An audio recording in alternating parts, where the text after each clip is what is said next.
Healthcare is one of the few fields where every decision carries the weight of a human life. Most doctors begin their journey at the bedside, caring for one patient at a time. But a rare few go beyond to shape how entire healthcare systems function. Today's guest is someone who has lived that journey fully. Dr. H. Sudarshan Ballal is one of India's most respected nephrologists and the chairman of Manipal Health Enterprises, one of the largest healthcare networks in the country. But beyond the titles and positions, he is known for something far more enduring: his belief that compassion is as important as competence in medicine. In this conversation, we explore three worlds: the bedside, where patients fight silent, lifelong battles like chronic kidney disease; the boardroom, where decisions impact thousands of lives at once; and the future, where technology, ethics, and humanity collide. From the emotional realities of dialysis and transplantation to the moral dilemmas of running large hospital systems to what the COVID pandemic revealed about the limitations of medicine, this is a conversation about what it truly means to heal at every level. This is not just about healthcare, this is about leadership, responsibility, and the human condition. And perhaps most important, what decades of medicine can teach us about how to live. This is Rebooting the Brain, and this episode brings you the future of healthcare.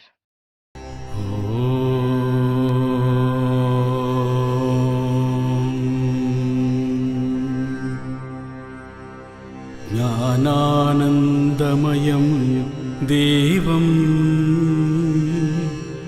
നിർമ്മലസ്ഫടികാകൃതിം ആധാരം സർവവിദ്യാനാം Hayagriva ഉപാസ്മഹേ Hayagriva ഉപാസ്മഹേ.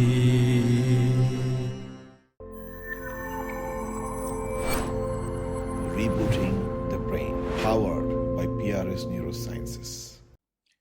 Namaste, everybody. Welcome to one more edition of our podcast, Rebooting the Brain. Thank you very much, each and every one of you, for your love and affection, for following our podcast, giving the likes, giving your comments, and sharing it so widely, both the long versions of the video and the short versions of the video, both on YouTube, Facebook, and Instagram. Please continue the good work, because our commitment is to get quality content from some of the best in the industry. So before I start with the guest of the day, let me start with the shloka. Om Asato Ma Sadgamaya Tamaso Ma Jyotirgamaya Mrityorma Amritam Gamaya. Om Shanti Shanti Shanti. This shloka has been an inspiration for me right from my childhood. As the shloka says, from ignorance to enlightenment, from darkness to light, and from death to immortality. You can use this message anywhere in your personal professional life and get value. Check it out sometimes. And before I start the podcast, some housekeeping rules. Don't forget to subscribe to our channel, hit the like button, share, and put your comments, Instagram, Facebook, and on YouTube.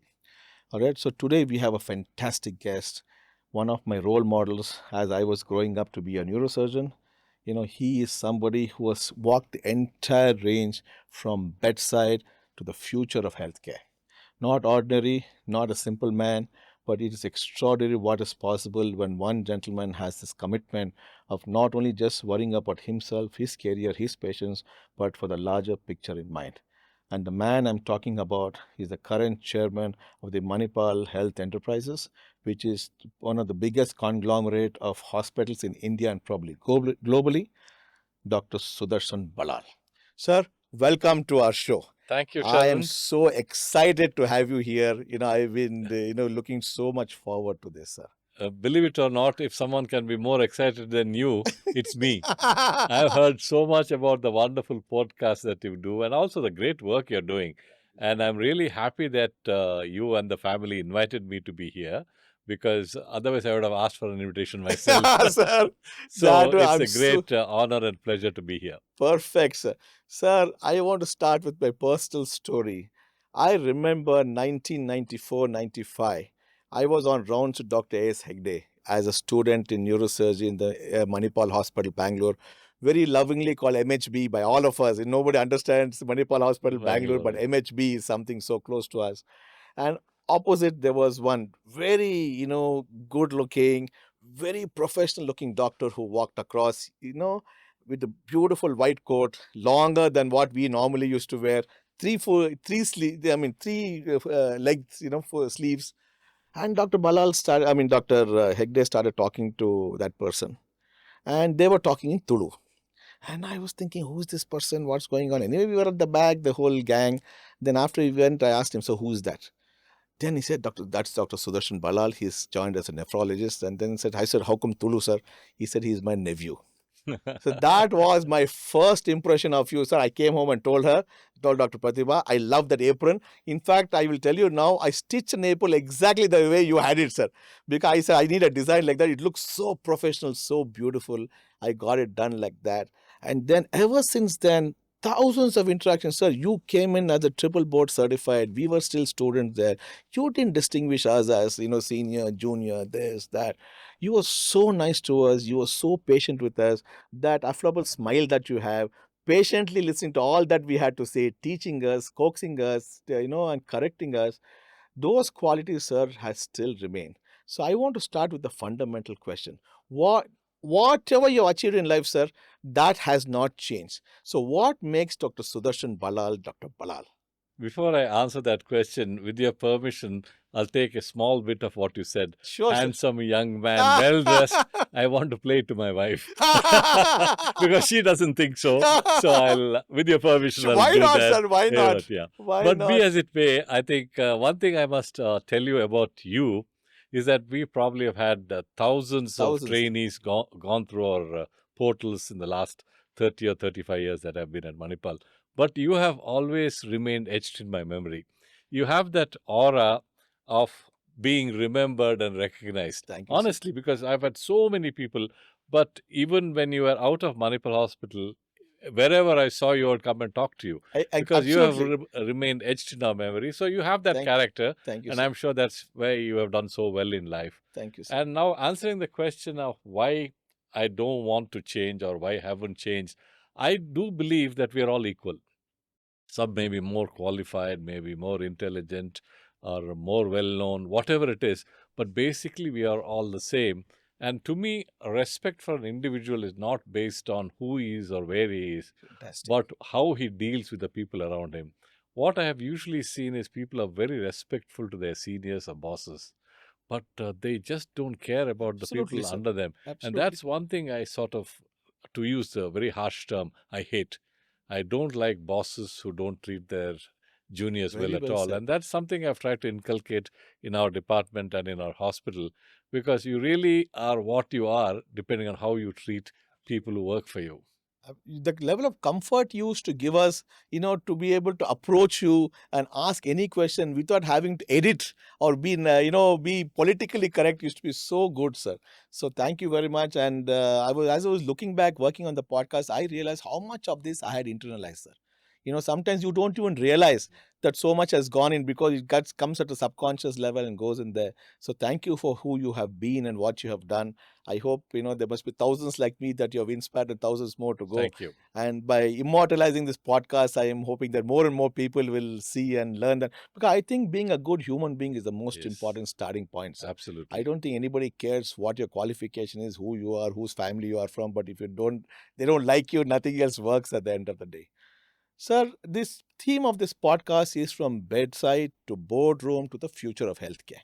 So obviously, as a clinician, bedside is what all of us start with as doctors. So you come from a small town in Mangalore area, Udupi, Mangalore. Did you want to be a doctor, nephrologist? How was that journey before I get into nephrology, sir? Thank you for asking me this, because this is something that I've played in my mind over and over again as to why did I become a doctor. Okay. See, two things. One is Udupi is a small temple town Correct. next to the university town of Manipal. Correct. And I grew up in Udupi. We have 5 brothers, no sisters. And the inspiration to be doctors are many. One is that we had a lot of family of doctors. Those days, there were very few opportunities in life. If you are bright, you became a doctor. Less bright, something else. But the Engineer, options were very, very Yes, few. yes. And fortunately for us, almost all my uncles were doctors. Oh, And those days, we were a part of Madras presidency. It correct. was not Karnataka. Oh, So they were doctors in Stanley, Madras Medical College, so on and so forth. Then as we grew up, all my brothers became doctors. So we all 5 brothers, Oh, all were doctors. oh my goodness. 3 MBBS and 2 dentists. So my eldest brother, who's 13 years older to me and the current pro-chancellor of Mahe, he joined medicine when I was 5 years old. okay. So in Mysore Medical College. Okay. So I didn't know of anything else other than being a doctor. And my Interesting. parents, of course, dad was a businessman and landlord. Mother was a homemaker. So it was always there that to be something in life, I have to become a doctor. Got it. Then those days, doctors had tremendous respect. I mean, even now, I think by and large, most people have a lot of respect for doctors. So I have to tell you the story of our family physician, Dr. B.B. Shetty, who inspired me a lot. Dr. B.B. Shetty was a family physician, and believe it or not, those days, a MBBS family physician would do cataract surgeries, Really? extract teeth, fix a Colles fracture, My goodness. and sort of drain abscesses, in addition Amazing. to treating pediatrics and adults. Amazing. That was Dr. B.B. Shetty. Any problem in the family, he Incredible. would be called. One-stop Oh, yeah. solution. And what I really sort of stuck in my brain was the kind of respect he had in society. When he came to our house, my grandfather was sort of a big man, very well recognized in society. He would get up and come to the gate to receive him, along with all of us chota motas following him. And we'd all run to see who can carry his bag. That was a prestige. Okay, If okay. I carried Dr. Shetty's bag, I'm a great man. And then a lot of respect. He usually would not leave without having some tea and snacks. And not only was he a great family physician, he was a mentor for the family. His wife was a beautiful lady called Anasuya, and no function in our family happened without her blessings Amazing. and her inputs. And I'm told even my wedding was fixed by her. So we have a long connection. So then I realized how respectful people are to doctors. So I should become a doctor. So I had no other aim in life other than becoming a doctor. Amazing. And for my PUC, those days it was PUC, not 12th standard or Correct. 2-year PUC. Yeah. So at the end of PUC, I used to read about 16 hours a day. Okay. I wanted to get the top rank and then get into medicine without any doubts. So fortunately for me, I did get into medicine, and I initially joined Mysore Medical College, took a transfer to Kasturba Medical College. And one other source of inspiration for me was when I finished my 5th standard, Udupi had a convent called St. Cecily's, which was attached to our house, in the sense, next door. But they would kick out boys after the 5th standard. Normally, because they that's how it didn't is, want yeah. boys to be naughty. So Correct. we were asked to leave after the 5th standard. And unfortunately, we did not have any English medium schools in Udupi. So I had to go to a place called St. Aloysius in Mangalore. Correct. Very well-known school. Correct. So to continue my English medium school. So I went to St. Aloysius, and there I stayed with my brother-in-law, which is my cousin's husband, Professor B.M. Hegde. Padma Vibhushan, Professor B.M. Hegde. Yeah. Oh, I didn't know he was your cousin. Yeah. He's my cousin's husband. Got it. So I stayed with him, and of course, a very respected figure. Of course. And a lot of influence of how well he was treated, how respectful Absolutely, people were. sir. So I had multiple influences which made me sure that I had to become a doctor. No other option in No life. other option. Yeah, I wouldn't know can what see- else to do. So that's how I got into medicine. And Fantastic. believe me, I really enjoyed my medical school. That was probably one of the best times Best of my time. life. Same here, sir. Same here. So I really enjoyed being there. And fortunately for us, we had a medical school just 3 miles from home. One of the most You're like a day renowned, scholar like us. Yeah, He also went to Bangalore Medical College, True. we enjoyed that whole process. Kasturba Medical College, and then I did my MD, and then moved on to the US, and then I came back to Manipal. That I'm going to ask you again, Yeah. sir. So, sir, I can see even now the passion when you're talking about the doctor. I'm quite sure it'll be more than what you will talk about other parts of your journey. Because I've always seen you as such a passionate clinician, caring for every patient, every situation.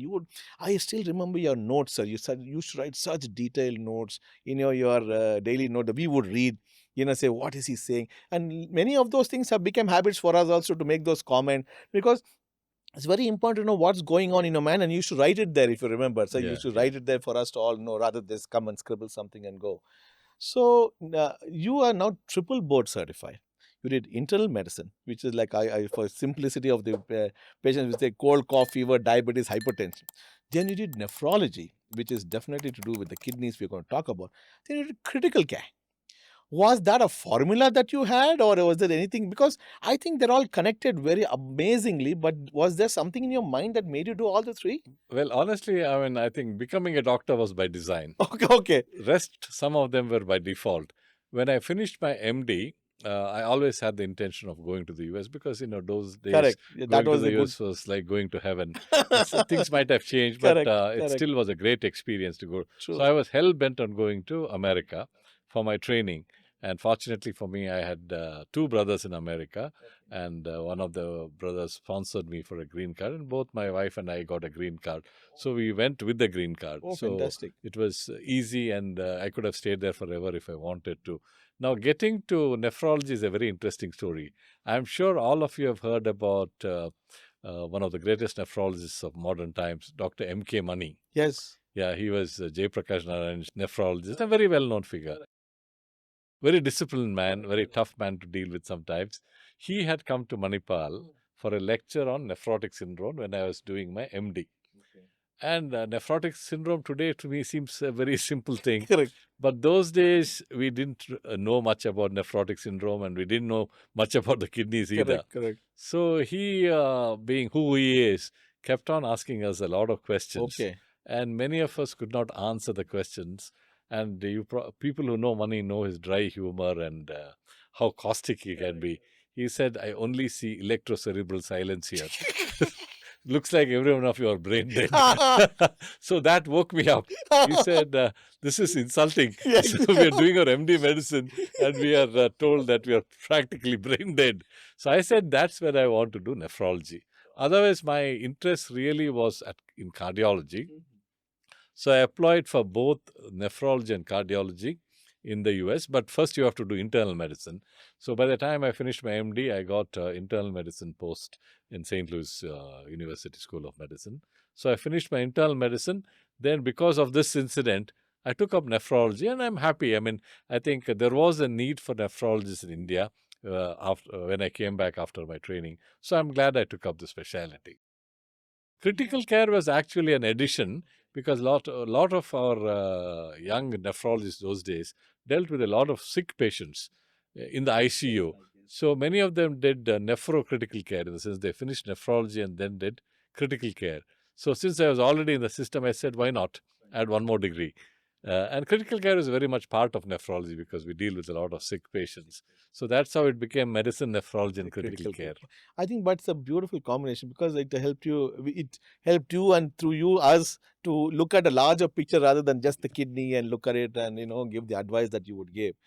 So you are a nephrologist fundamentally. Can you tell our audience, we have two kidneys, one life, the only organ which has two. Why has God created this differently? What does the kidneys do?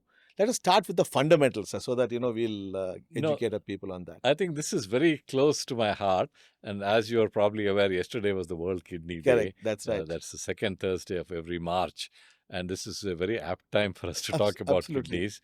As you mentioned, God has given us two kidneys, two fish-shaped organs, or bean-shaped organs in the upper part of the back, each weighing about 150 grams. And unfortunately, the awareness of kidneys have been much lower than any other organ system. In fact, we keep cribbing about that for the brains. 30 to 40 years ago, no one knew what the kidneys are, where they were, and what they did. Everyone knew about popular neurosurgeons like Sharan or someone, and they knew cardiac surgeons, cardiologists. But kidney means they'll ask you, where is it? So kidney was an unrecognized kind of organ. And the question was, why did God give us two kidneys? And we don't have a good answer for that, except that God was kind and generous. He gave you one brain, one heart, one liver, Exactly. but has given you 2 kidneys. And I always feel that maybe the second kidney, God has designed it so that in case someone needs it, you can donate it without the fear of losing any kidney function. Got You it. can donate one kidney safely. So maybe God knew about kidney transplantation those days. There's no other good explanation as to Correct. why. I mean, Exactly. developmentally, you can explain it based on embryology and all that, but there is no real explanation, except I think because both kidneys work continuously. It's not Exactly. like one kidney rests, Yes, other yes, kidney yes, works. yes. But let us assume that God was kind and Perfect. wanted you to donate a Perfect. kidney to someone who needs it when the time comes. Perfect. So the kidneys now, many people ask me, where are the kidneys? I already told you where it is. What do they do? Primarily, people think kidney is like a garbage can. It gets rid of waste. Correct. But that is just one small function that the kidney does. Obviously, it gets rid of waste products of metabolism, the extra salt and water we have, and all the nitrogenous waste products of metabolism. It gets rid of from your body. But what a lot of people don't know, there are many other very important functions of the kidney. It's a very important regulator of blood pressure. And almost all patients with kidney disease have high blood pressure. And conversely, very high blood pressure can damage the kidney. Third is a lot of people don't know kidney contributes to your normal hemoglobin levels. And this is very important to know because some people become anemic and there are numerous causes Correct. for anemia. Correct. I have seen people who have undergone iron transfusions, blood transfusions, bone marrows without a single check for the kidney function. Really? And they come with a creatinine of 10, My normal being goodness. 1, and the cause of anemia was kidney disease. My goodness. So I always tell people if there is anemia of uncertain etiology, please check a creatinine. It's a very simple thing Correct. to do. So it maintains your hemoglobin, it maintains your bones. And one of the problems of kidney disease is osteomalacia, rickets, osteoporosis. So it does a lot of things other than just get rid of waste products. And it also maintains the internal milieu. It makes sure your acid-base balance is stable, your internal electrolytes are all stable. So it does a lot of functions and it's very silent. And that's another problem because you always oil the squeaking wheel. You don't sort of oil the wheel that's not squeaking. Absolutely. So since the kidneys don't complain, a lot of people don't check on them. Correct. So my No theme kidney is pain. please check your kidney function. You have now wonderful tests to check the brain, which I just heard from you earlier. That's right. But in kidney, it's a lot simpler to test the kidney function. So I always tell them when you go to a doctor, you have already talked to them about various things. Make sure you know 4 of your numbers. One is, of course, your blood pressure, very, very important, and blood pressure and kidney are related. 2 is your blood sugar, because India is the diabetes capital of the world. Third is your cholesterol, lipids, and heart attacks. Fourth is your kidney number or a creatinine. So if these 4 numbers are controlled, then you never need to see a doctor like you or me. Correct. So these 4 numbers you have to. Excellent. And India being the diabetic capital of the world, we have a serious problem with kidney disease because you asked me what were the common causes of kidney disease. Number 1 cause in the world is diabetes. When I heard it, I was quite surprised, sir. Yeah. I was so No, surprised. it is 85% somewhere I see about numbers. 50% of the patients who come on dialysis or go for transplants are diabetic. Then next is hypertension. Then after that, there are a whole bunch of causes. And one important cause that I mentioned, which the audience needs to know, is what is called as iatrogenic kidney disease, where medications, The tablets or okay. painkillers, some heavy metals, some herbal medicines, all of these can affect your kidneys. So please do not take any of these medicines without consulting your doctor, because that's totally preventable. Well, absolutely. Totally preventable. Then we have a whole bunch of genetic diseases, interstitial nephritis. And now, not only in India, but many parts of the tropical parts of the world, we have a newly diagnosed condition called CKDU, or chronic kidney disease of uncertain etiology. It's mostly seen in young men in tropical areas who work out in the farms, in humid, hot areas, and probably are also exposed to chemicals. The theory is that when you're in a tropical climate and you're working out in the sun, sweating a lot, you get dehydrated, and then you might get exposed to the chemicals in the agricultural field.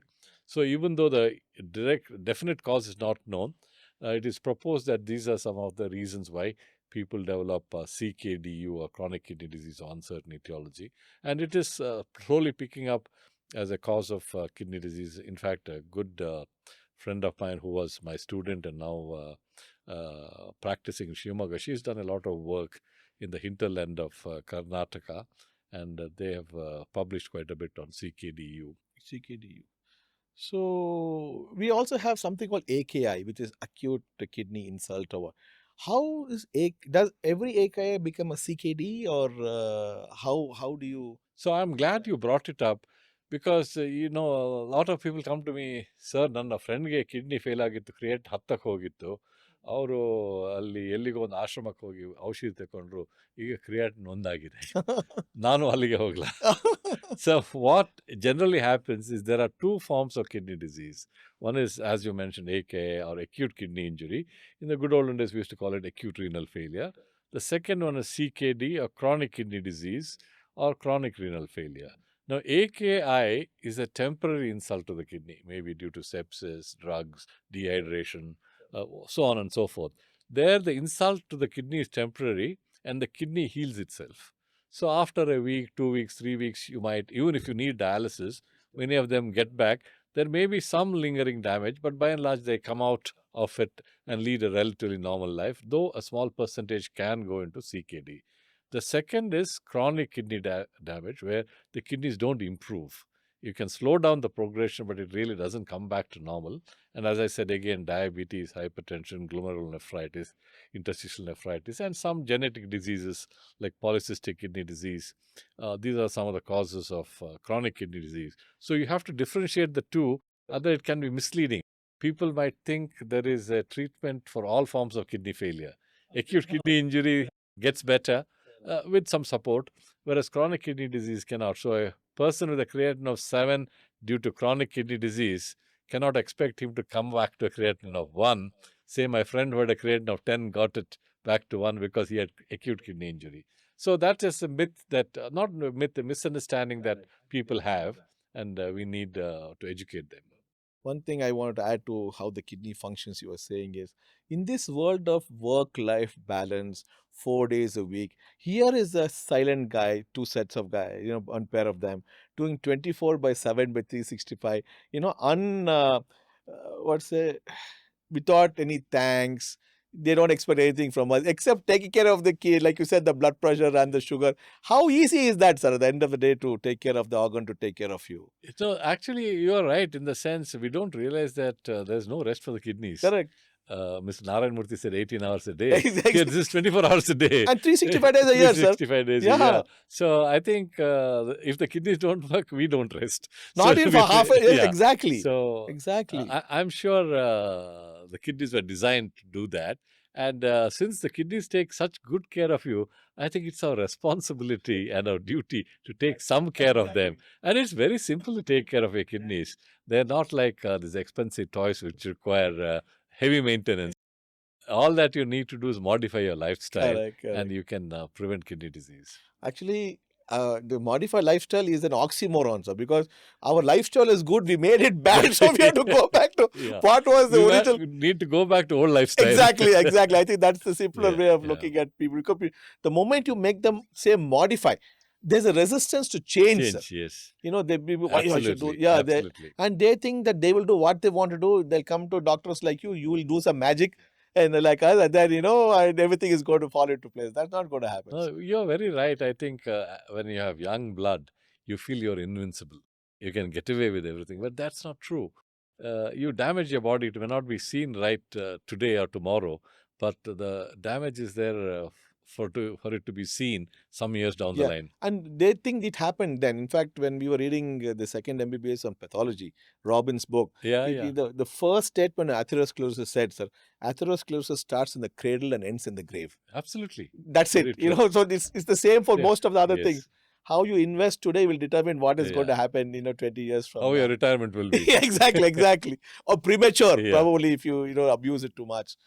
So now as I was mulling through the life of a nephrologist, I saw a lot of similarity between a nephrologist and neuroscience guys.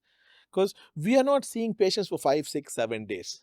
Sometimes we are seeing patients for 20, 30, 40 years. Like we become family members, they become family members. We talk about all other things even before we talk about how are you doing sometimes. So, how has it been for you to realize that this is not a disease that I can, patient will go away from me and they are with them? How is that journey that you had when you realized that the kind of field that you got into? Of course, when I joined nephrology, obviously, like any newcomer in the field, I wasn't aware of all the nuances of being a nephrologist. But more I saw patients, more I spent time in nephrology, I realized truly that the patients are married to you, and hopefully a good marriage that lasts for 30, 40 years. Because, chronic kidney disease doesn't go away. Absolutely. You might change a nephrologist, but you still need to see some nephrologist. So our relationship with patients is lifetime. And I have had patients now for more than 30 years since I've come here, and people on dialysis for more than 25 years, and many patients, including their grandchildren, who come and say hello to me, not as patients. So it's a very long-term relationship. They call you for the weddings in the family, engagements in the family, They get birthdays. upset if you don't go Yeah, also. so it's a lifelong relationship, which is good and bad. But I personally think it's very good because you don't treat the patient, you take care of the family. Perfect. So I think I'm sure that's the same with the kind of work you're doing, neuro rehab, especially. It's again a long term. It's not a sort of shot in the. Absolutely, absolutely, sir. So, as a person who has walked this field and walked this talk for more than 3 decades, what is the advice you would give young doctors listening, young doctors who want to probably mulling on taking nephrology as probably their specialty? What would be that advice you would give them to keep in mind? I think there are advantages and disadvantages in every field. Personally, being a nephrologist, I think nephrology is a great field because I think one is that you probably have the maximum knowledge of internal medicine as a nephrologist because you deal with diabetes, hypertension. So you're more likely to be a holistic Oh, doctor. got it. Whereas if you take a very selective field, you will only see that angle. Correct, correct. You may not see the patient as a whole. Yes, correct. Whereas we, I think, in general, if you talk to any nephrologist, they feel we are more holistic in our approach because we have a very strong internal medicine background. Without internal medicine background, you cannot practice nephrology. So I think one is you can look at patients holistically. Secondly, I think nephrology is not just dialysis and transplantation. There's a That's what lot people think. more. Well, Yeah. yes, So the minute I say kidney disease, people will fall on the ground, start rolling, and say, I'm dead. But they would have probably had very minor or stage 1 kidney disease. They have a long way to go before they need to roll on the ground. But even that doesn't need to happen now because even late stages of kidney disease can be treated. So one is, I think, knowledge of medicine. Second, it's a long-term commitment. And thirdly, I think you can actually improve the patient's life by the right kind of care you give. Because if you see a patient for 1 day, 2 days, you really cannot make much of a change in them. It's a one shot treatment. Here, it's a continuous interaction between the doctors and the doctor's team and the patients. And you can really make a change in the family and the patient for the better. got it. So patience with the CE also is very important, I think, at the end of the day, being a nephrologist, because you have to listen to some of their social issues and emotional issues and all of that. I think very well said. So, like you said, they're rolling on the ground. The same thing happens to us when people come with much simpler problems like spondylosis or they come and say, "Sir, spondylosis." I said, "You're looking at me as if you have a terminal stage of cancer." It is just wear and tear, and Yeah, then their life bright because it's they think their life is done. gone. Yeah. So I think so right what you said. So that was my natural follow-up question. Does every patient who develops a so-called kidney problem, whatever, we'll ask you first, I want to know what is this kidney problem? When you say you have a kidney problem, do they all naturally progress to having a dialysis and transplant? Is that the natural endpoint for all patients?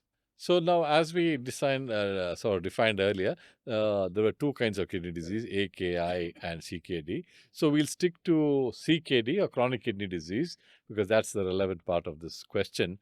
Now, the kidney disease is staged between stage 1, which is the mildest form of kidney disease, stage 5, which is the most severe form of kidney disease, which requires dialysis or transplantation. There are stages 2, 3, and 4 in between.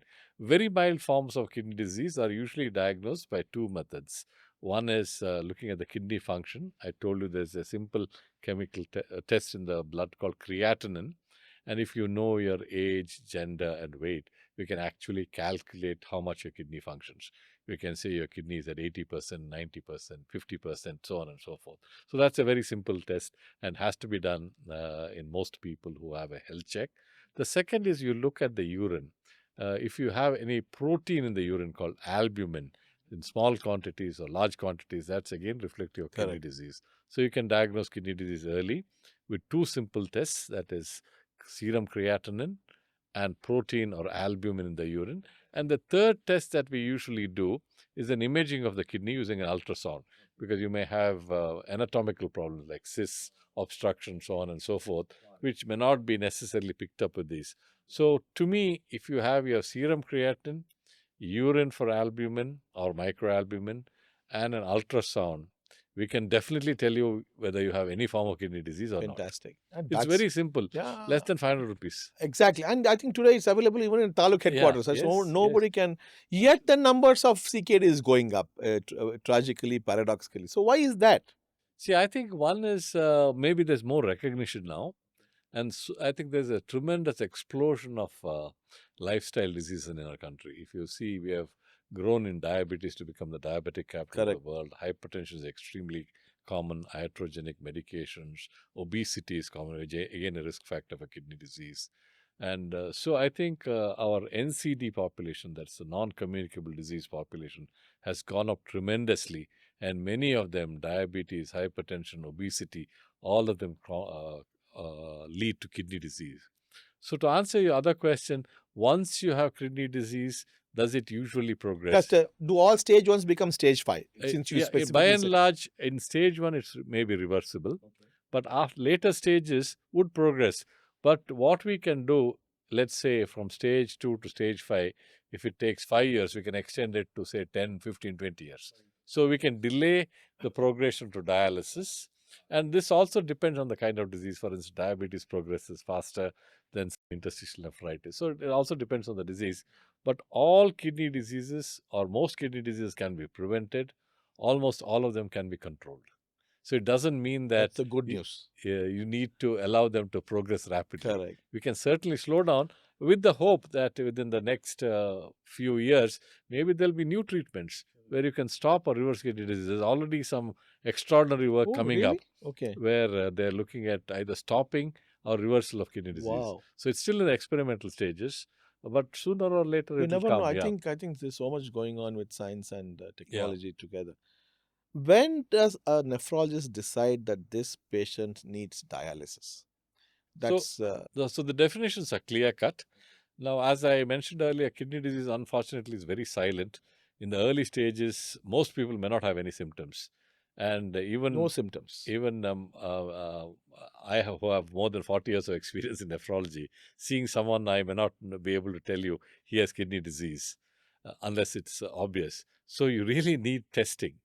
You need to test their creatinine. That is what people don't want to do. Yeah, they don't want to do. And of course, if you have a history of diabetes, hypertension, family history of kidney disease or obesity, all the more need that you test. Today, people come home and do the test. You don't have to go anywhere. Yeah. See, but late stages of kidney disease would have symptoms of uremia. They would have nausea, vomiting, feeling lethargic, lot of fluid buildup in the body, edema, breathing swelling, problems, anemia, so weak bones, so on and so forth. So we go by two parameters to decide on dialysis or transplantation. One is they should have reached stage 5, which is usually kidney function of about 10 to 15% of normal.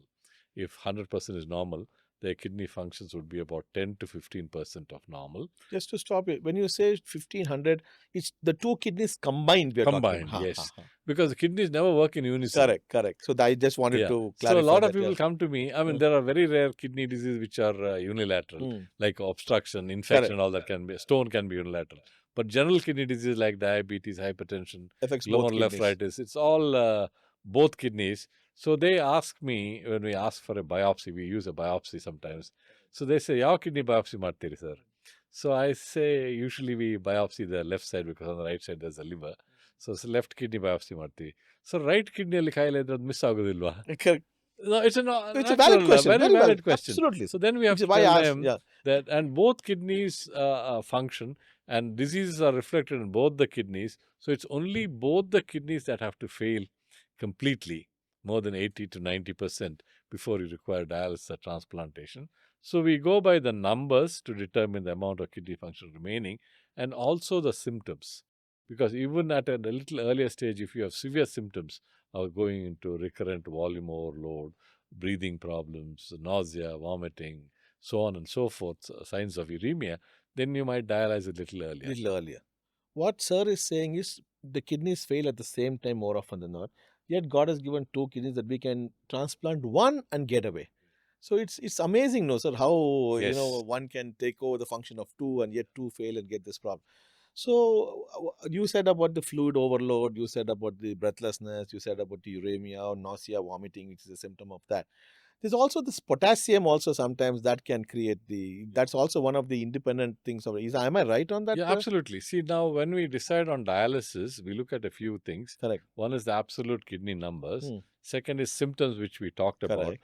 And then we also look at some parameters. And one important parameter, in addition to the creatinine, is potassium. Because kidney is the organ that excretes potassium. And if the kidneys don't function, the potassiums build up in the body. And very severe potassium buildup is dangerous. You may have a sudden death. Exactly. Because potassium is again a silent killer. It will sort of make your heart stop beating. So hyperkalemia or high potassiums cannot be clinically diagnosed till it is late.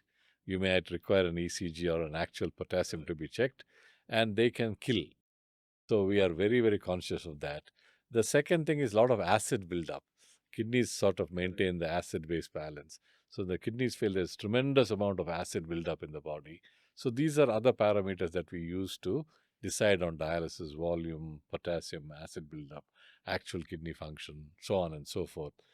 Now, this potassium has a very interesting story.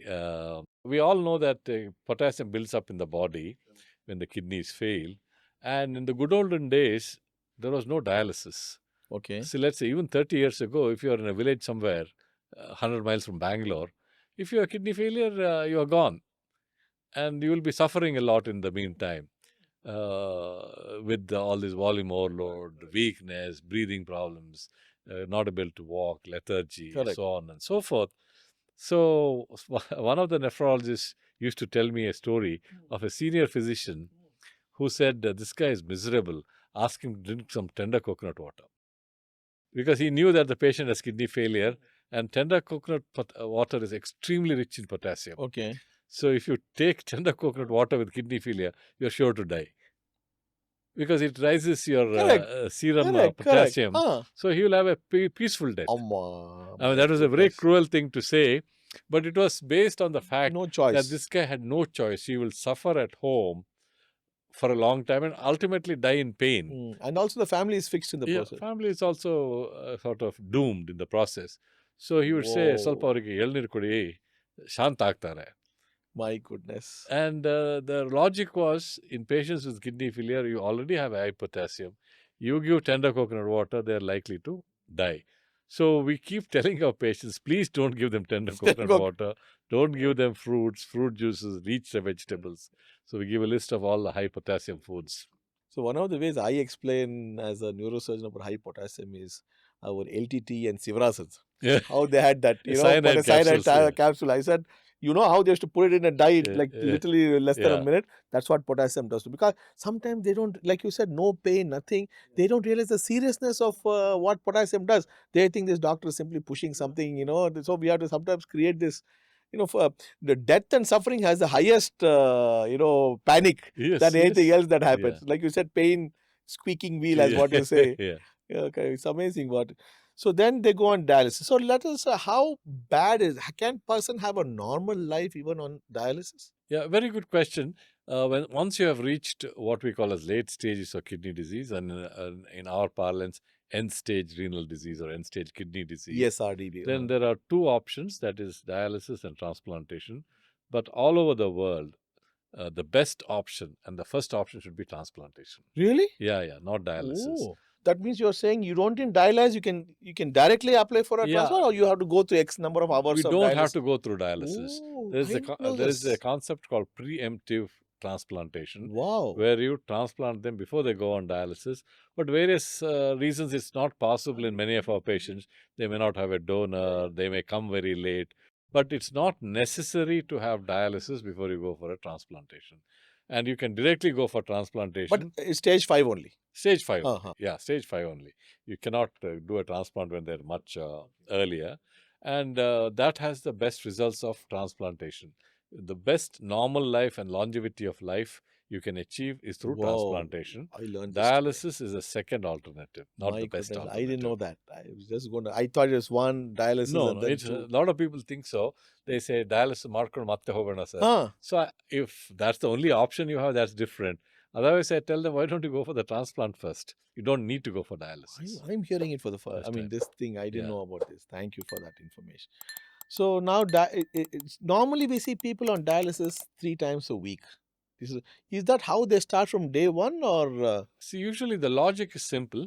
As I told you, you need to have at least 10% of the kidney function remaining. Otherwise, you'll have a lot of waste product accumulation and effects of waste product and water accumulation in the body.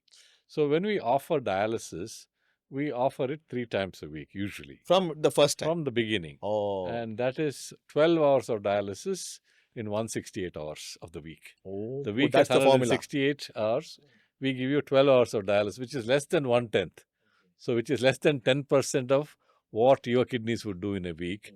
And certainly the artificial kidneys are nowhere close to our normal kidneys. So, that is the kind of minimum dialysis we need. There are instances where we may do twice a week, and mostly in India, it's because of convenience and cost. Otherwise, That's what I see, that more the lesser. dialysis, the better the patient. Oh, the more the dialysis, better the patient. Yes, you can almost come to a normal kind of physiology. And there are many places, including ours, where we offer nocturnal dialysis. Correct, I heard that, Yeah, sir. yeah, where we offer 8 hours of dialysis every night, or at least 3 times a Okay. week, Uh-huh. which would give them a lot more dialysis. But we're at home? At their homes? We have home dialysis, but not too many takers. But in the Western world, there is home dialysis that's done every day.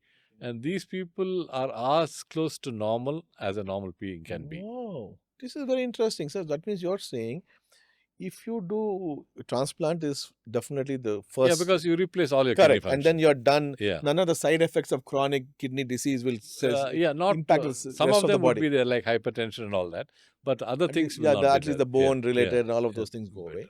Number 2, you're saying is if you dialyze ideally every night nocturnal dialysis, you feel close to normal. Yeah. Or at least More 3 the days, dialysis, the better more it the is. dialysis, The more. better it is. Oh. That's very interesting because It's very interesting. in the US, Okay. it's a sort of everything is instant gratification. Correct. So they started off with dialysis 4 hours in a day for 3 times a week. Then people were in a rush. They reduced it to 2.5 dialysis. They got bigger dialyzers, better machines, better filters. And when I was in training, it was 2.5 hour dialysis Quick, was the like norm. Maggie noodles. Quick. In America, everything has to be quick. Yeah. Whereas Japanese never change. They dialyze 6 to 8 hours every day, 3 times a week. Slow, continuous dialysis kind of thing. And then when the results were published, the mortality and morbidity in the US was the worst. Japan had the best. See, I agree, sir. I'm a big follower of Japanese, sir. Slow and steady always win the race. Slow and steady. So there's nothing amazing information. You cannot sort of what shall I say, change nature. Correct. You cannot have a baby in 3 months. Correct, absolutely. You might feed them 10 times a day, whatever. You cannot have a baby in 3 months. It requires 9 months. So also there is a certain set period of time to remove all the waste products that are there in the body. I'm so happy you're saying all this, because I hope this reaches as many people as possible, because there's so much of misinformation saying that shorter the better, lesser this, more means you are more sicker. Yeah. You're saying exactly the opposite, that more dialysis makes you close to normal. And does it also depend on the amount of urine you're putting out every day, urine output, or does it irrelevant of that, sir? It is really important to know 2 things. One is what we call as residual renal function, which means how much of your own kidneys are working. Still functioning. And second is how much of urine output you have. If you have good residual renal function and a good urine output, then you may be able to reduce the frequency of dialysis. What do you mean by a good urine output? Is there some number on that? There's no number. See, anything less than 400 is considered oliguric, but anything like, say, 500, 1 liter and all that, more the urine output, the better it is. Because one of the things we have a real hard time is fluid accumulation in patients who are on dialysis. And we keep asking them not to drink fluids. And fluids are by nature something that we have. You have a glass of water, you feel like drinking it. I mean, you see something you want to drink, and you are thirsty all the time. So they said, Dr. Nanan Kondubidi, ಇದಕ್ಕಿಂತ ಕಡಿಮೆ ನನಗೆ ನೀರು ಕುಡಿಯಲಿಕ್ಕೆ ಆಗೋದಿಲ್ಲ. Then I tell them, come every day for dialysis. That also they cannot. Whereas if you have urine output, that becomes less of a problem. If I understand right, you're saying that if you come for dialysis every day, then you will not restrict fluid intake for them. Would Will that be less restriction. lesser restriction? So that's I think an important other See, message. now normally we drink about 2 or 3 liters of fluid per day. Correct. Our general That's intake right, is 2 to that's 3 right. liters per day. And if you come for dialysis every day, it's easy to remove 2 or 3 liters. But it's not convenient and very expensive. That's I was just going to come to the cost. There are some people that I have who have dialysis at home. They take a dialysis as and when they need. Really? Yeah, yeah. Themselves? Themselves in the sense they hire technicians. In the US, they do it, either their partners do it or they do it. Really? Themselves, yeah. A regular dialysis, Yeah, yeah. It's called home hemodialysis. Okay. We offer home hemodialysis, but here most people are not tuned to do it on their own. But we provide nurses and technicians for them. My goodness, But don't you think it's a risk? They do the home dialysis by themselves because they have the fistula. They have the fistula or the AV graft. Yeah. Okay, so some of them may have a permanent catheter. Okay. But whatever be the access, they do the procedure at home. Of course, there's a lot of preparation that is needed. First, you have to set up the home dialysis, which means you have to set up a water system. What is very important is that you need very clean, ultra-pure water for dialysis. You cannot connect it to the tap water. So that reverse osmosis system has to set up at home. Then the dialysis machine has to be there. Trained people has to be there. So, but we do provide all of these services. We have many patients who are on home hemodialysis. And for the first time in the country, we started a concept called dialysis on wheels. Yes, I saw that. Yeah, yes. Yeah. That Manipal started? Yeah, Manipal started it. Yeah. I didn't know. And okay. Our former president, Mr. Abdul Kalam, inaugurated that. Okay. So that is an ambulance that's been converted into a dialysis unit. So the patient gets into the ambulance. You can get into the ambulance. There is all the facilities to do dialysis there. Just like we are in the studio, all facilities to record it. So the second is this dialysis machine can be actually transported to their house. And we have ultra pure... from the ambulance. From the ambulance, we can take it to their house. And the ultra pure water that we carry in the ambulance can be pumped up to the second floor. So if they want to set it at home. But many people nowadays have a permanent setup at home so that we don't have to... So you have patients, sir, who are having dialysis at home here? Yeah. And how safe is it? So I'm just trying to ask the questions the audience can be thinking. Before we send anyone on home, one is we always try the dialysis in the hospital to make sure they're hemodynamically stable. Correct. That they don't have serious heart problems, arrhythmias, hypotension, and they have a good vascular access. They have to be physically stable. Correct. And they should not be unstable on dialysis. So we check that out, and then we order the home dialysis. And usually there are trained technicians who know CPR and resuscitation measures. And then we do a video call with these patients while they're on dialysis. Very good. I think, do you think a home dialysis will transform kidney care? Are you expecting that compared it's unlikely to. Anything that has to transform healthcare in any sector has to be scalable. See, now home dialysis is awfully expensive. See, one machine and one technician can service 4 people. At home, it will be for 1 person. Got it. So the expenses are phenomenally high. So anything that is expensive cannot be scaled, at least in the Indian market. Anywhere, sir. I don't think in Indian, everywhere money is still money at the end of the day. So, that's interesting. I think it's fantastic what information you gave us about kidney So you dialysis. asked me one question earlier. Sorry, I missed that out. Which one? Saying how normal can a patient be after dialysis? That's right. Certainly, I think they'll be a lot better than what they were. But to be absolutely normal, you have to go for a transplantation. The example I give this is a young woman wanting to have a baby. With dialysis, it's extremely unlikely. We have had instances, but very complex and very few and far in between. But with transplantation, it's quite common that you become pregnant, have a child. And I've had transplant patients who have had grandchildren. Oh, wow. Their children had children. Amazing. That So means the longevity is also so much. one of the things we advise is on contraception for young women who undergo a transplant, because they can get pregnant immediately. Okay. So we don't want them to get pregnant for 1 or 2 years till the kidney function is stable and we see how things are. So I think that's the beauty of a transplantation. Beautiful, beautiful.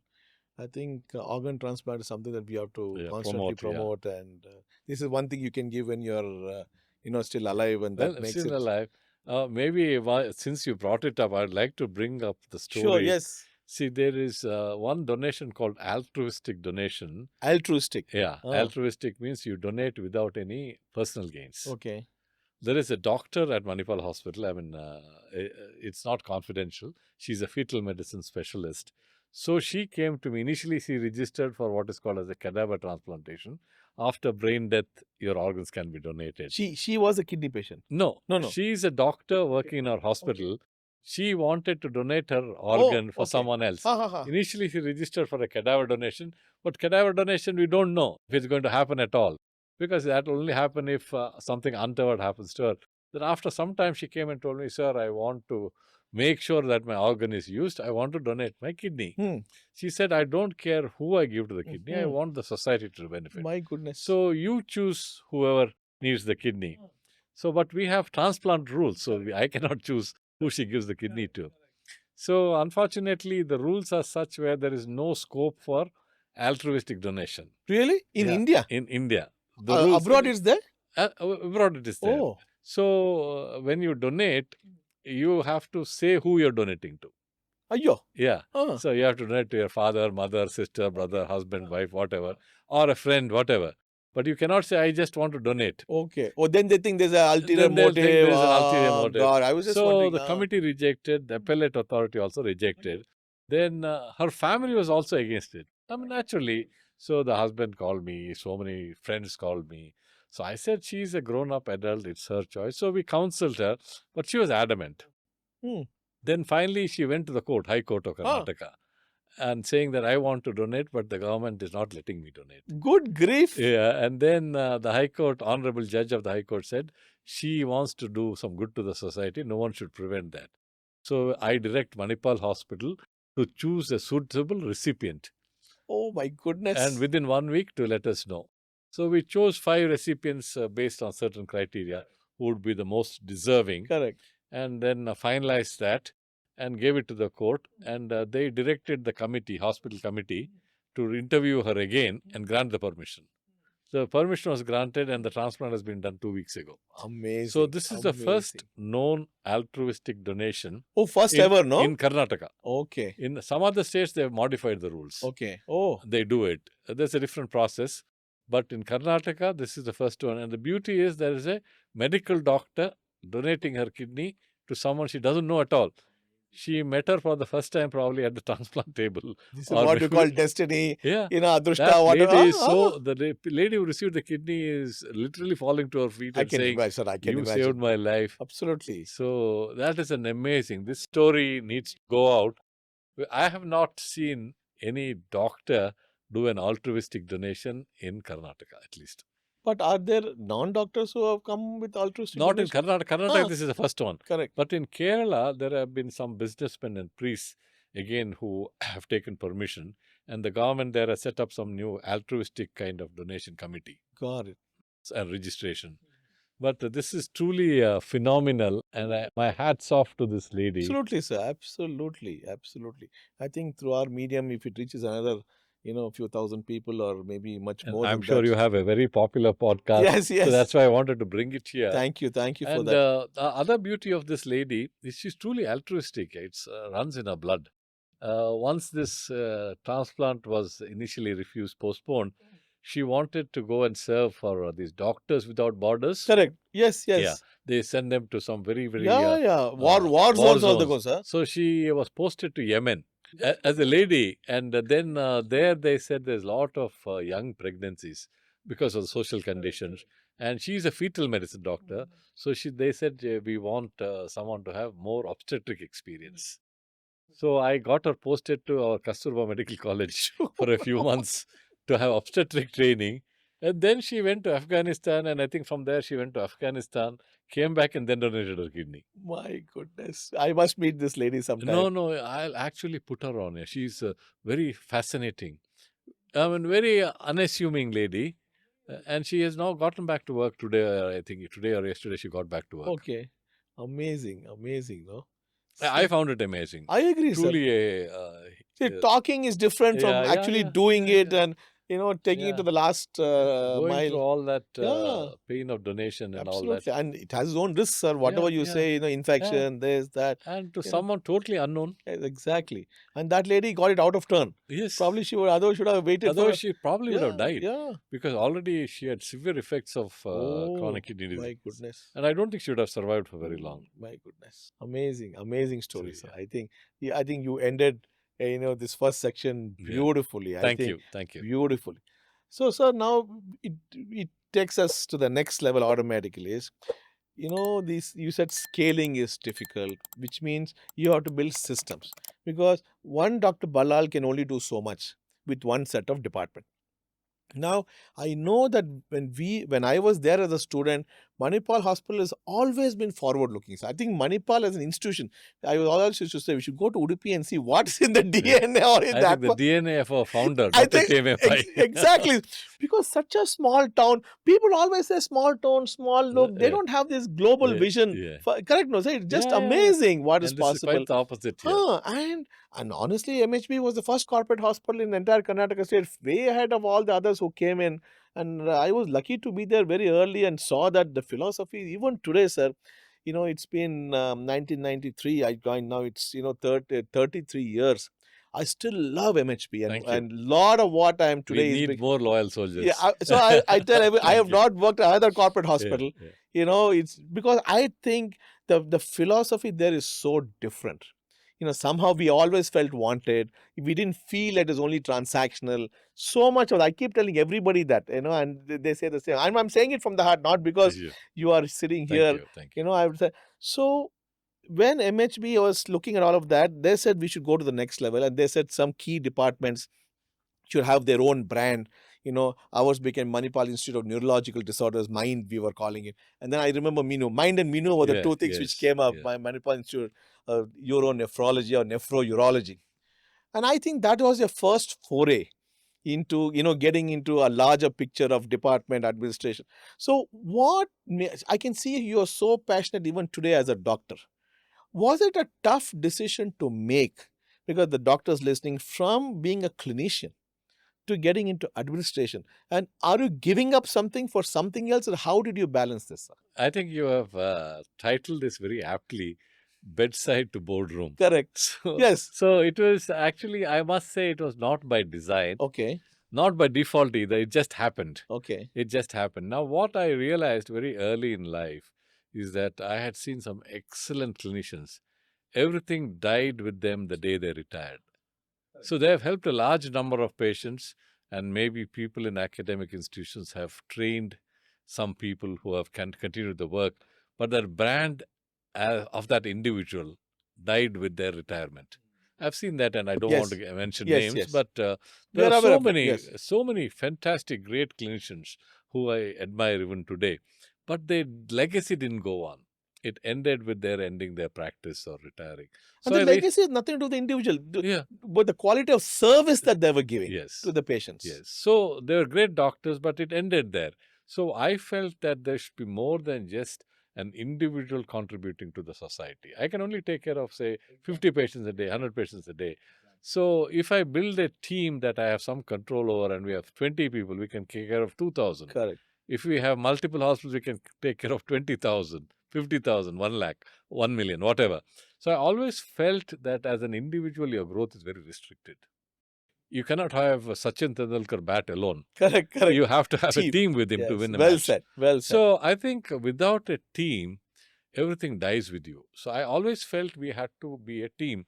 And when we started our practice, group practice was almost unknown in Absolutely, sir. Karnataka. Absolutely. They were always worried that someone will steal your patient Yes, or try I to agree. sort A of. lot of people still have that Yeah, they mindset, sir. still have that thought. Yeah, So there are some 6 doctors coming to see 6 patients over the weekend. So I asked them, each one of you have 1 patient. Why are 6 people coming every weekend? correct. They're worried that the patient will move to the other doctor.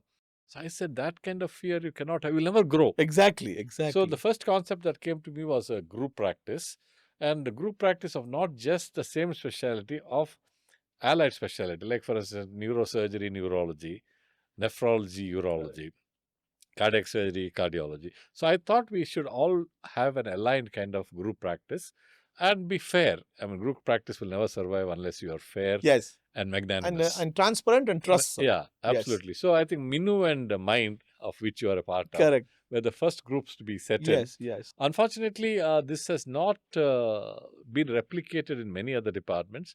We have started a few other, there are some group practices, but it didn't go to the expectations I had. So, but I always felt that you should work as a group. And that's how my movement from an individual clinician happened to a larger canvas. Got it. Initially started off with nephrology, urology, director of nephrology, Correct, urology, correct. then head of medical services, medical director, chairman of medical advisory board, and then to the board, and then Correct. as chairman. So this is how the growth happened, and it was learning on the ground. But I think since I also run a business, charity, a lot of things myself, I understand a lot of what you have gone through. Now, I somehow tell everybody, I think doctors make the best administrators, sir. Somehow, because for us, first of all, 1+1 is not 2. We have always had Yeah. it. Something surprising happens, and we don't phase out in a challenging situation and things like that. So I think, but many doctors don't practice and get directly into administration. Maybe that they don't understand the Yeah, value of yeah. clinical medicine at all. So as you went through this journey that you said just now, sir, obviously you would have had much more responsibility, which would be time related and brain space related. Did it at any time cross your mind that, I love my patients? Should I give this up? Should I give this up? Was it giving up one for the other, or how did you balance the two? So that's a very important decision that each individual has to take, which I also had to take. My passion is patient care, clinical Yes. medicine, and teaching. Which is why I said I should talk to you about that. So I thought I would never give that up. I mean, I never wanted to give up clinical medicine and patient care. I was willing to cut short my time allotted to these, and which, to me at least, God has been kind. Our promoters have been kind. They let me do both things. They said, we want you as a clinician. You are known as a clinician. You are the face of clinical medicine. So we want you to be the chairman of the hospital as a clinician. So it gave me leeway that I could practice medicine, do my teaching, and still do administrative work. So I didn't give up one for the other. And it's not necessary. Yeah, and fortunately for me, we have very good teams both in the administrative area and in the clinical area. And I'm proud to say that about 80% of the doctors in my department are my students. So it makes it easier to get along and sort of move along. So I don't have to physically be there to see every patient.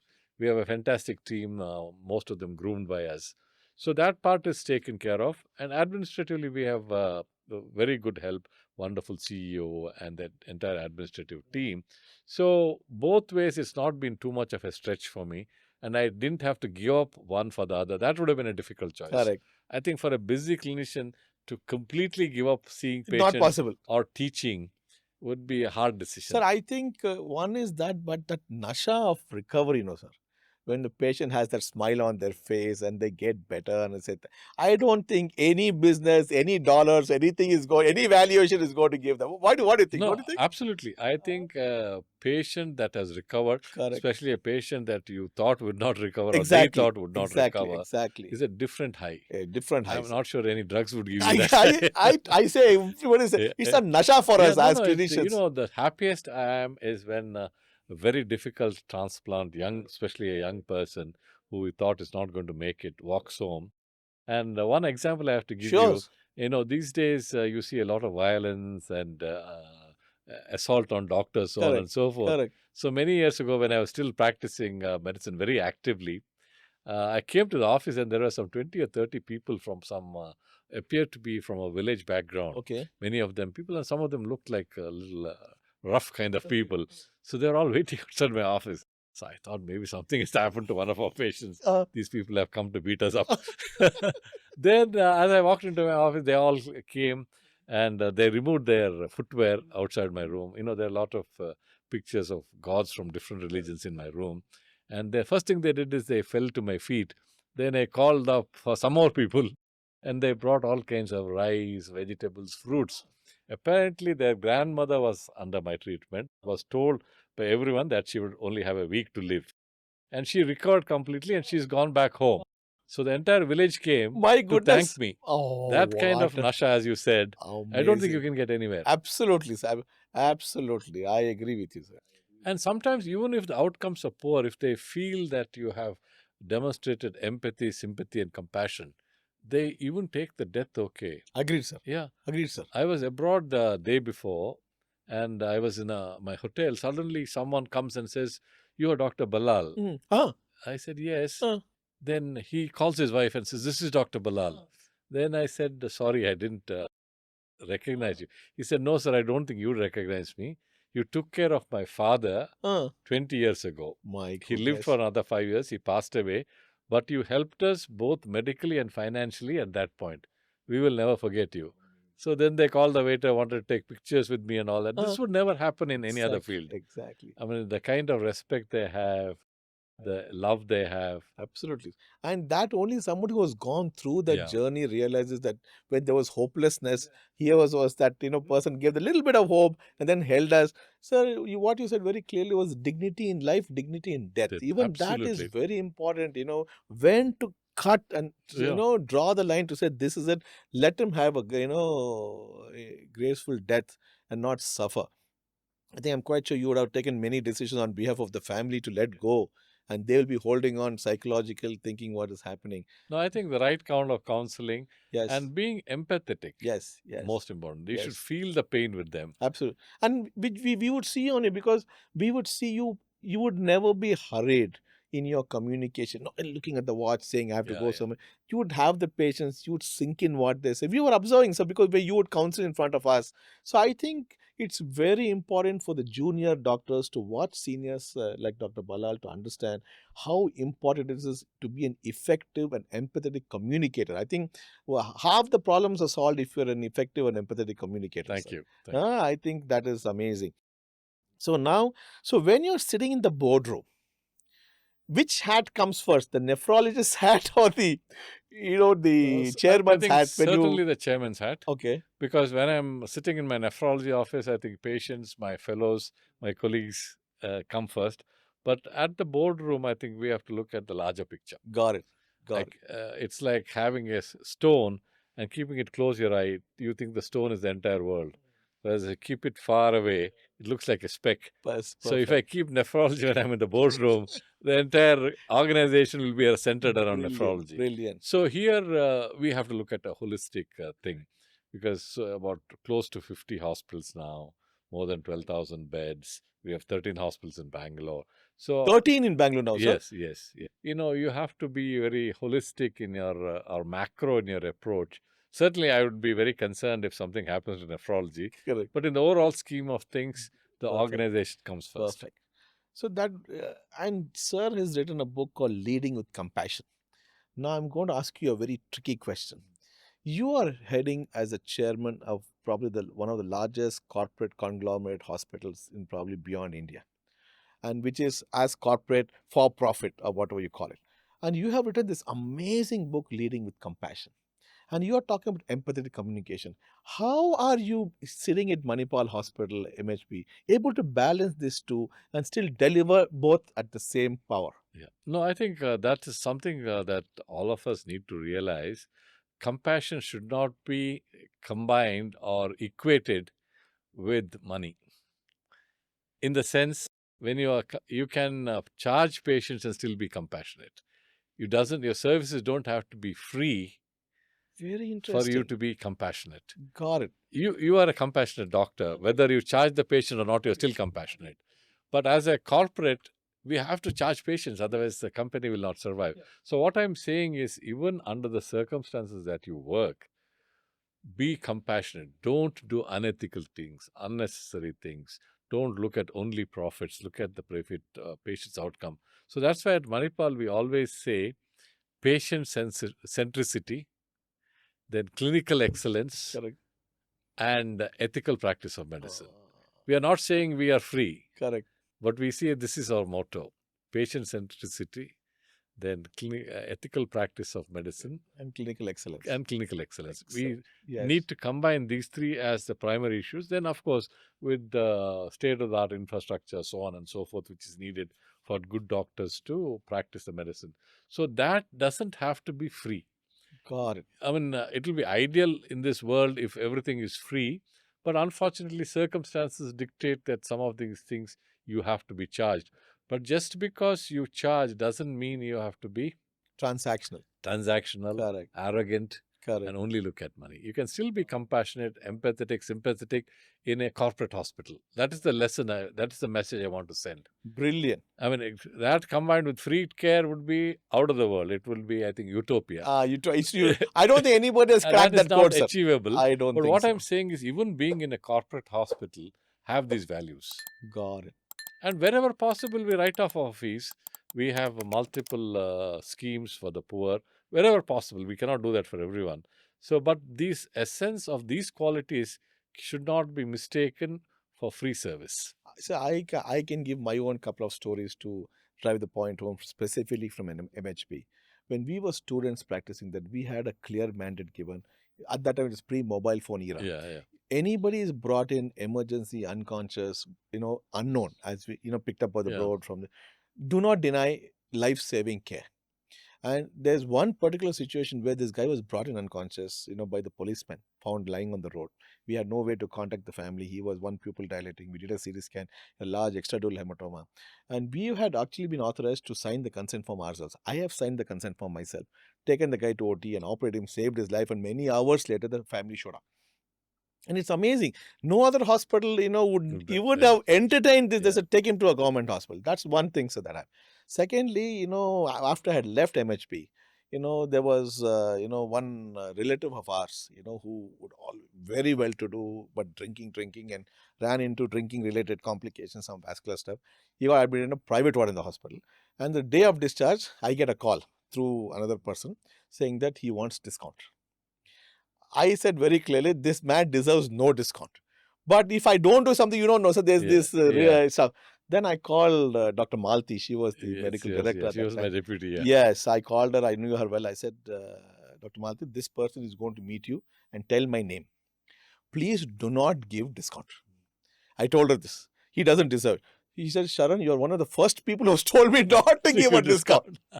I said, he doesn't deserve it, but I have a request. When I call you for a discount, please don't say no. Yeah. And next time, many months later, there was a genuine patient in the general ward who had, had run into some trouble and just called her. She gave a very good discount.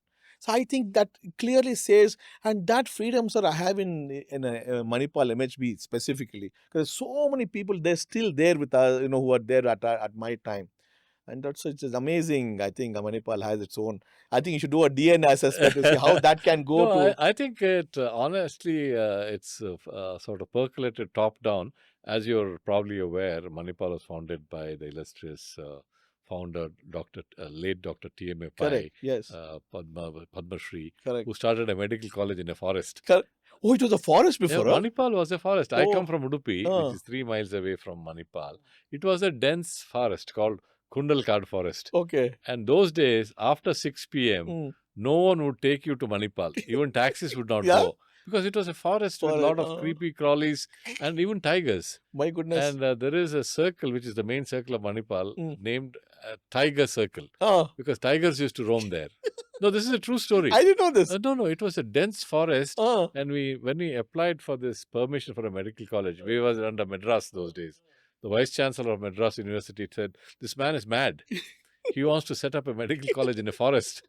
So they denied the permission and said, take action against him. But then he Oh, persisted, used his contacts with the health ministry, so on and so forth. After a lot of persuasion, they gave him permission. Look where Manipal is today. absolutely, sir. Now there are only two-legged tigers, no four-legged tigers. And actually, it's this tiger story is true because my father was a big-time hunter. Those days, Correct, common. it was not illegal to hunt. Let me put it that way. And we had a big gun at home, one of those British guns. So whenever there were any kind of dangerous animals, he would be called to hunt them down. And one day they found a man-eating tiger in one of the primary schools in Manipal. And since it was a man-eater, it had to be neutered. So then they took him there. He shot the tiger, and they took the tiger and all of them in a procession around the city. In one of those old, you might not have seen those buses. They were called this charcoal buses or whatever. I not see. It was before the petrol era. So charcoal bus. bus, yeah. Oh, So they took him around. oh. So people are saying that your dad shot a tiger and all that. Of course, nowadays it's illegal. No one would do that. Of course. But that is the true story of Manipal. Amazing, amazing. I think that philosophy, I think, should translate very So well. Dr. T.M.A. Pai, unfortunately for us, his son, Padma Bhushan, Dr. Ramdas Pai, continued his great work and expanded it to form the Manipal University, now known as MAE. And the third generation, Dr. Ranjan Pai, has taken the healthcare division, that is MHE, to even greater heights. I know. So I think it goes in the DNA of the family. Absolutely. So I'm very fortunate that I have an opportunity to work Absolutely, in this sir. organization. Like I was telling somebody recently, I don't know, there's an ad, you say, anywhere you go, there's a Manipal near you. Literally it has become like that, at least in Bangalore city. And I know so many people everywhere. So it's so easy. Some patient comes, I said, go to the nearest place and they get taken care of, Once a Manipalite, always a Manipalite. I agree. Yeah. And the other thing I always tell everybody is, you see most of the successful doctors of my age, little higher, little older, little younger, all of us have passed through MHP, sir, at point of, I don't know whether you have noticed that. Yeah. All of us have. Yeah. Literally all of us have at some points of time gone through that. And I think, indirectly, directly, MHP has a lot Thank you very much to contribute to that. And thank you for taking the institute to where it is right now. We still love the place. It's like one bus station, railway station. Now you come to the hospital, it's so busy. I still have some great friends there, Dr. Shabbar. Dr. Shabbar is my MBBS classmate and close buddy. Oh, sir. really? Yes. Oh, okay. My son works with him now. Oh, I didn't know that. Yeah, my son is an oncosurgeon trained at Tata, Mumbai. I see. And then it is advanced fellowship in the US. Got it. So he's joined MHP. Oh, he's working with Shabbar, Shabbar, all my patients. He's a great man. Yes, no question. We were MBBS classmates together. I'll tell him that I had a podcast with you. Yes. And then Dr. Iyer, I send a lot of patients, the pain physician. Pain management. Yes, pain, Dr. Iyer for sure. So, sir, now you got into administration leadership in healthcare. And we knew that, because we had seen you grow and, and I think you were one of the earliest doctors that we knew that who became from. We have seen some people on top already, so we didn't know their journey. Yeah. But we knew, at least people like me knew your journey, how you sort of, went there and how you kept both things going. I think the biggest place where all these skills would have tested you was during COVID, for sure. Because I think it was just more than just a disease, it was a catastrophe. So, and we saw you so much in public in different spaces, either on TV or being a part of the task forces to everything else. Can you tell me how COVID really tested all that Dr. Ballal was capable of and more? COVID was truly an unexpected nightmare, a black swan event, as you would say. I've been a doctor now for 55 years. Never in my life have seen anything near COVID. Initially, we brushed it off as a common viral illness. We had SARS, so many other things come and go. But the gravity of it struck in when people started dying. And even people from our own fraternity, 2 of our nephrologists in Bangalore died of COVID. Because initially when it came in, no one paid sort of too much of attention to it. They thought it's just another viral illness, self-limiting disease. No one knew the devastating effect that it would cause. And we certainly were not geared with PPEs, personal protective equipment. We would just wear some light mask and walk around. And many of them have the mask around your chin rather than on your nose and mouth. So I think only when it hit it so hard, and I think the other thing is none of us had immunity. and it sort of started killing people like I flies. agree, sir. I agree. Yeah, and we had about a third of our workforce affected sometimes with COVID. Fortunately, I don't think anyone died in Manipal hospital, but it has happened all over.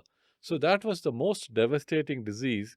Not only it affected the patients who developed COVID, it also affected a lot of patients who had non-COVID disease. They couldn't come to hospital. Correct. And they Patients, died, and some of them yeah, got, yes. we had to actually use the police force to bring patients for dialysis because there was a curfew on any vehicular movement. So, and we didn't have that many ambulances to move around. So we'd call the police and say, and they were kind enough, saying so and so will die without dialysis, please arrange. And they would give them a permission or escort them. And people with cancer could not come for cancer treatment, and they all went into later stages of cancer. So it was the most devastating disease that I've ever come across in my life, and it completely changed the spectrum. There's some good things also that have happened. One is during COVID, the number of motor vehicle accidents Came down. came down, I agree. I and agree. drastic reduction in the Drastic. accidents, and which was a good sign, but not at the cost of COVID. The second thing is it gave great impetus to technology. See, we were fighting with regulatory, judicial issues on telemedicine. And we would never get permission. They are saying across state, across cities, all kinds of regulations. So it never became popular. Isolatedly, we used to do something. I still remember the last week of March of 2020 when COVID had hit India also. Within 1 week, Parliament, judiciary, everyone gave permission. So telemedicine became the norm of the day, and use of artificial intelligence and technology in medicine was a big boon.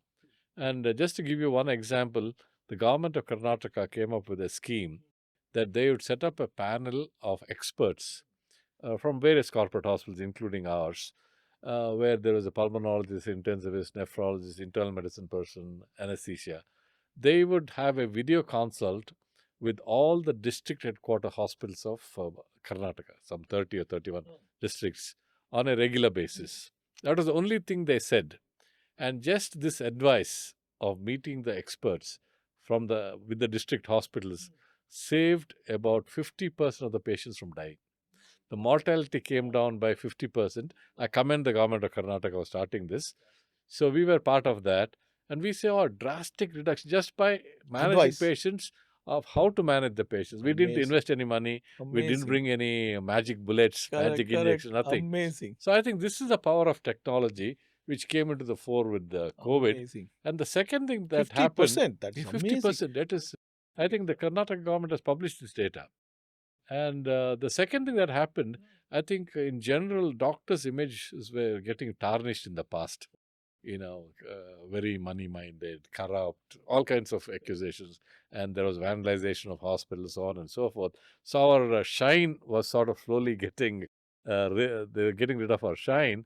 So I think COVID brought back the shine. Now I think the respect for doctors Agreed. has Agreed. gone up. And even at the central government level, the budget for healthcare increased significantly after COVID. So I think now you're only as powerful as your healthcare is. Correct. Which is true, sir. Yeah, not technically. anything else. Unless you have a good healthcare system, you are doomed to die. Absolutely, sir. And can be because I still remember second wave of COVID. There were people, businessmen bringing sacks of cash and saying, "Take whatever money you want, give me an oxygen bed," Yeah. and we couldn't do that. Yeah, we couldn't. And so I'm quite sure you agree. That was one of the first times for me I felt helpless. There were one Saturday evening, said there were 35 ambulances outside Jain Hospital with ventilator patients. We didn't have bed inside. Everywhere. I'm quite sure you also put beds. Wherever there was a place, we put beds. No, It's that crazy. was the most horrendous time as a doctor, Absolutely. where you could see patients dying and not do anything. Exactly. I actually had to shut off my phone because people I knew very well were desperately dying, asking for a bed. Correct. And we couldn't help. I couldn't help, and they wouldn't accept that. So I shut off my phone for a while. Because what do? You feel so miserable. You have ambulances lined up the ER, and some of them dying in the ambulance. You cannot bring them in because there are no beds. And as you rightly pointed, it was total democratization of the illness. I wrote somewhere saying that whether you drive an auto rickshaw or an Audi, if you get COVID, you're in the same situation. Exactly. So you had written an article in Deccan Herald about how COVID democratized healthcare. Why did you make that statement? COVID was the greatest equalizer. I agree. We always talk about the rich, the poor, the powerful, the ordinary man, so on and so forth. And to a large extent, the society also provides based on who you are. But COVID is one area where it got entirely democratized. Whether you drove an auto or an Audi, you were treated the same. The rich and the poor were treated the same. This is the only time I've seen that. I agree. And I used to get calls from all strata of I society, can imagine. including the rich, powerful, politically connected, and also the common man. Correct. And And the our- doctors, family, Everyone. everybody. And my friends. Yeah. And I don't have foes, so or friends at least. But all of them got treated the same. If there are no beds, no beds. And sometimes it was very hard to see people dying in front of you and not being able to provide care. But in the overall scheme of things, I think Karnataka and India in general did far better than many of the Western world. Don't you think so, sir? I also felt this. Absolutely. I also felt the same, sir. I also felt Because the same. at the same time, I used to keep in touch with our family in the US. I have a lot of family in the US and many doctors that I know. And one doctor who was working in New York City, he told me people were dying by truckloads. Yeah. And they were putting mortuaries were full. They got these refrigerated trucks normally used to transport meat and all Correct. that, and put the bodies there. And it would take weeks for them to identify the bodies. My goodness. They would just show up in the ER, die, Ah. and they didn't have place in the mortuary. So they would park these freezer trucks Oh my goodness. in the parking lot Crazy. and keep the bodies there, and then as and when identified, cremate them. So certainly, I think those things didn't happen Didn't in happen India. here. Didn't happen here. I think a lot of people volunteered so much, whether it's giving food on the street to transporting things. I think people really. And probably this is the first time and the only time that it worked very effectively was the public-private partnership between the Correct. government and the private True, hospitals. I agree, sir. And the portals the government built for Yes, the yes. the COVID, testing. Yeah, COVID testing, everything. Yeah, it's amazing. I want to tell one story here. The Mm. peak of the second wave of COVID. One of the bank manager friends of mine, he said the accounts head of Kotak wants to talk to you. I said okay. So he three-bayed me and he said his niece was studying in Bangalore Christ College and she tested positive. She's not sick, tested positive. So the PG is asking her, the panic in the PG, you leave the PG and go, you'll infect others. And he wanted a bed. I said, what are you talking? I don't have a bed for sick patients. So she is not sick. So you let her be. No, they're not agreeing. I said, you must be having guest houses. Put her in a guest house. No, put her somewhere. No, sir, nobody is agreeing. I said, don't waste my time. You guys are like this. You're sitting in air conditioned rooms. I was so upset because we were all like this. No, sir. I didn't have time to edit the guy. I slammed the. He said, if you really have so much to think, why don't you donate some ventilators and money to hospital? I told him this and slapped the phone down. And I felt bad after that. I thought that it was not wrong. And so next day he called me back. This guy. And I thought he's going to give me, something to go back. And then he said, Doc, I heard what you said yesterday. I realized that we should participate. I spoke to Uday Kotak, our chairman. We want to donate money. Sir, in next 10 days, they donated 2 crore rupees to Bhagwan Mahavir Jain Hospital. Really? 2 crores, sir. Amazing, yeah. And so you're slamming down the phone made a difference. Yes. And I was completely emotional because for us, I can imagine. You don't push it back on us. We are already, outside this whole limit of what we can do. So I realized suddenly, and then we had the inauguration and the chief medical officer because it was online and virtual because of all of, he said, I want to see who this Dr. Sharan is. And he was gunning for me to see. And he actually thanked us for pushing that. Yeah. So sometimes good things happen. We bought some 10, 15 ventilators and we could service more patients. So everybody was happy at the end of the day. I also remember when my mother tested positive and she had to get into the hospital, I couldn't get a bed for her. She was lying in the emergency in one of the corners. God. And next to her, guess who? Prakash Padukone. Seriously? Nobody is getting bed. All struggling here, there. You can't imagine. No, it is absolute chaos. Chaos. So anyway, I think that helped us but I think it built capacity for India. I think we understood how to do this mass thing in a very, very big way.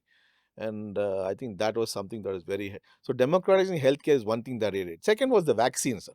So I know my uncle and aunt in Canada who have taken 8 COVID vaccines so far, sir. 8, sir. I have some family also. I said, we have forgotten COVID right now. We have no idea what is we don't even test for COVID anymore. Exactly.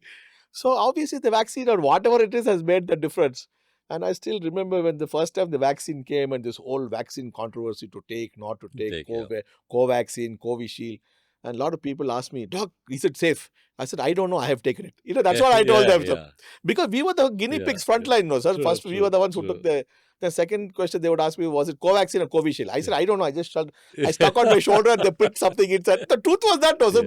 I don't think we had a choice. It didn't matter which vaccine they gave, you would have taken it anyway. Yeah. So I said that's how it was.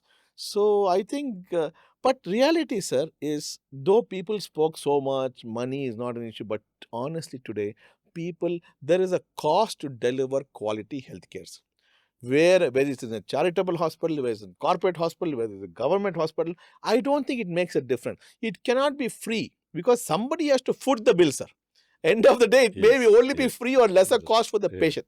Nobody's going, doctor will not work free, government will not give power free, water is not free, nothing is free, the equipments are not free. So there is this cost to healthcare.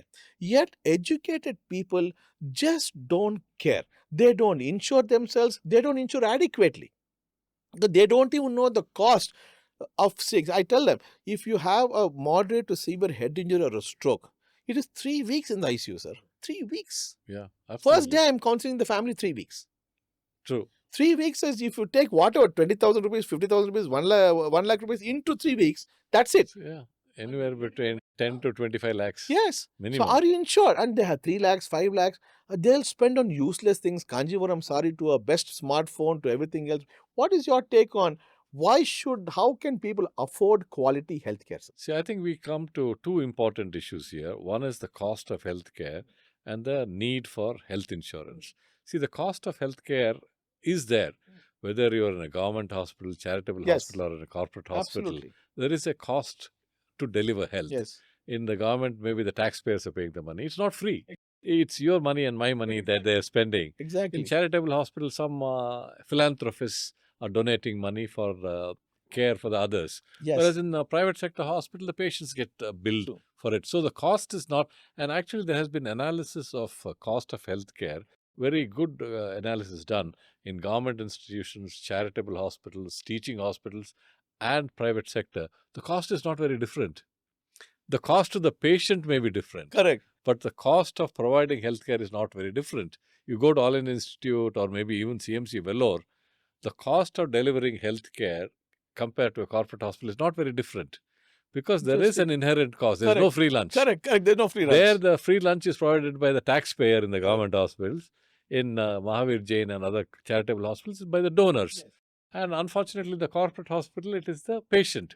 So if you have to have a free lunch, either you have to be provided by someone or you have to be smart enough to provide it yourself through health insurance. I'm a firm believer in universal health insurance, not necessarily universal health care. It may be impossible for everyone, the government to provide universal health care. We are 1.4 billion people. So, but you should provide insurance for everyone, and insurance should be there before you need it. Absolutely. So this is what people don't understand. I always say insurance should be like innerwear. It should be worn all the time, but should not be shown necessarily. So so you have to have it because you never know when you need it. I agree. But unfortunately, people are quite resistant to this, unaware of this, and quite ignorant about it. Even Dr. ನಾನು ಚೆನ್ನಾಗಿದ್ದೀನಿ ಸುಮ್ಮನೆ ಯಾಕೆ insurance ಕಟ್ಟಬೇಕು waste sir waste and sir premium one hospitalization can wipe out an average family's income for a year. Absolutely, sir. So this is something maybe we don't for a provide. lifetime sometimes, sir. For a lifetime. I do believe, see, you cannot drive a car without insurance. Correct. You have to have insurance and also a third-party insurance if you run over someone else. So why should you not have insurance for yourself? So to me, it should be mandatory like a driver's license and an insurance for a vehicle. If you are taking insurance for a vehicle, why not take insurance for yourself? Yeah, absolutely. So this is something we need to impress upon people and our administrators, that it should be somehow made compulsory, or someone has to provide it. The government has taken steps, Ayushman Bharat, so on and so forth, but it's still not universally implemented. But sir, honestly, if you count back, it may be as much as paying a mobile bill for the month. If you take the Not cost more than that. when you're younger, Yeah, it's not yeah. that much at all, sir. Not at all. Yeah, and it's not, but still people do not do it. And then they have this fatalistic attitude. Like you said, they don't control blood pressure, they don't control the sugar, they don't wear a helmet. I always tell people when I am on the wherever, I said, I'm in a recession proof business. You know, they are not, Because people will never wear a helmet. they don't wear helmet, they don't take, what do we And do, they sir? I don't mean, follow traffic rules. yes, they just do nothing. And they expect us to take care of everything. How is that possible, sir? No, this concept has to be driven down, and certainly I think podcasts like this would help. I think the importance of having universal health insurance, Correct. and you should take it when you don't need it. Yes. No point in running around for insurance, committing fraud and all that, hiding your illness Exactly, and getting exactly. all that is not on. You take it Yes, when you're young, yes. healthy, and it'll actually be very useful to you and your family. And adequately, what sir is saying is adequate insurance. So please understand, you make your decision. Do you want to go to Jain Hospital for healthcare? Do you want to go to Manipal Hospital? You find out cost. No. Before you go to a shop, you understand what's the Yeah. cost of a car, cost of the car. Then only you go with Yeah. adequate money to It's- buy. yeah. So be aware where you want your care and be covered appropriately. There's no point then going and fighting with everybody and doing this and doing that. It just doesn't make any sense, sir. And people say, sir, our dudilla, or they're not afford. I said, I tell everybody, if you don't have money, you should have insurance. Yeah. The more business you need to have insurance, Yeah. because for a small amount of money, you're Yeah. covered for X amount of Yeah. insurance. Things are changing. When I started practice in Bangalore, about 5% of our patients were insured. Now it's about 60%. I mean, insurance may be private insurance, government, corporate insurance through other means and all that. But still, it's under-penetrated market. Perfect, sir. I wanted to mention one story here that we were speaking about one of our patients, who I was sharing the story of long-term care. So this gentleman is in my hospital under my care in Girinagar, and he is a CEO of a company, private company, and he has the disease what Stephen Hawking had, which is motor neuron disease, which paralyzes all the muscles of the body, and except this and this, no other muscle moves, sir, in the body. He is in a private room, which I have converted into an ICU, on a ventilator, tracheostomy, and a feeding tube. Brain fully all right, sir. Fully all right means fully all right. He can't speak. He's got a 17 lakh computer that he imported from the US. With his eyeball movements, he types, sir. Just eyeball movements, not doing nothing to do with sound. And he types what he wants. He surfs the internet. He sends WhatsApp messages. He tracks the US dollar price. He listens, he watches music, and whatever it is. And he's very clear, he's committed and he wants to be like that. And it's amazing, sir. And recently it was his birthday, and he hosted lunch for 500 people from family and friends in the hospital. In the hospital. So we had to afford the fourth floor canteen area. They all came in and whatever. So, I mean, he's not just suffering and struggling. He's clear that this is the way he wants to go. What do you think of a situation like This that? is truly a fascinating story. We have 4 years. we have all read and seen Stephen Hawking and have admired him for his willpower, tenacity, so on and so forth. I never knew that you were taking care of a Stephen Hawking in Bangalore. Truly amazing. I think more people need to know about this. And I honestly didn't believe that this was possible in here. I thought only someone like Stephen Hawking could get this kind of care. I commend you Thank on you. being able to keep him going for 4 years. So I think it's a combination of the patient's grit, willpower, and the ability to do all this. It also obviously has the resources to get this done. Insurance, sir. And He's insurance, adequately I'm covered with sure. insurance. Yeah. Majority of the bills insurance is paying. And also the technology to keep them Correct. going. It would not have happened, say, 60 years ago, where this was not possible. And the technology is available. And also caregivers like you, I'm sure, have had played a great role in being able to do this. I truly commend you on this. Thank you, sir. Thank you. I do wish this gentleman a very long and productive life in spite of his disabilities. But I would like to meet him sometime. Sure, sir. Because this is truly fascinating. I've never heard of anything like this in Bangalore. Sir, he is so motivated, sir. He was talking to me, can I go to Elon Musk, get the chip put in my brain? He's exploring. He's not like saying that this is it. And he does his board meetings with his, with the rest of them in his room. They talk about it. So he is actually keyed into his life. and what's happening to the larger life also. It's not just like my life is like this and things like that. He gives a nice smile when I go and see him. No bed sore, hardly any infection. So it's possible for us to take good care of patients if the No, I think intention this is right. also brings into picture what I am sure you do for a living day and night is the role of your mind Correct. over the body. Correct. Because I have seen, and I'm sure you have seen, thousands of patients, similar illness, similar gender, similar age, and some of them do extremely well because they've had a very positive attitude. Nothing can slow them down. And some of them, even with a headache, say, why doesn't God take me away? I want to die. And they never do well. So I think the positivity of the mind is something I that agree, you sir. work on. And Absolutely. I'm sure that's worked very well on this Correct. gentleman. And I think that's what we should promote. I agree. I think so. So I think because people should, and that whenever I tell this story, I remember a statement in Reader's Digest I read when I was a child. It said, I was crying that I had no shoes on my feet until I met a man with no feet. No, absolutely. Very true. Very When true. we see people worse than us doing that, we will ask Yeah. us, what is your excuse for Yeah. not being Yeah. successful in life or doing your life? Yeah. People, small things, disappear Yeah. and take Yeah, leave and do no, I all of the. think the positivity of the mind is something that is Absolutely, sir. not emphasized Yes, enough. it's not emphasized enough. I We are all agree. thinking the same pill, same procedure, same outcome. It doesn't So it is happen that way. not true at all. Not Yeah. true at all. That's why I tell my patients and the families also, energy around the patient is magical, sir. For healing to happen, the Yeah, yeah. positive energy will make even the worst situation. Suddenly, this guy wakes up, and then you wonder what is going on. That's what I tell doctors also. They should have that passion in them. People should feel that he's going to make me better, she is going to make me better. If you're very morose and dull, who would want to see you here? I agree. Seriously. I agree, sir. I totally agree with that. I think that's another message we want to give the youngsters. Don't treat it like a job. Please remember, this is not selling an iPhone or a microwave or something else. We are dealing with people's lives and their families' lives. So that is very important to be an effective and empathetic communicator. And I think Dr. Ballal has said enough of that. Be not just effective, but empathetic communicator is very, very important. So as a COVID, we really looked up. See, always we realized that MHB will set standards of care, protocols of care, because we knew that as what we learned, and we did acknowledge, privately. Now I'm saying it in the open forum that people like you and probably Satya and everybody else really played a big role in making that happen. And thank you for all that you have done during COVID for the larger group and for setting up the things in the task force. I'm quite sure you are working 48 hours a day, probably getting pushed here and there. Got calls from all the institutions, not just MHB, though you are physically at MHB. So I think that's amazing, sir.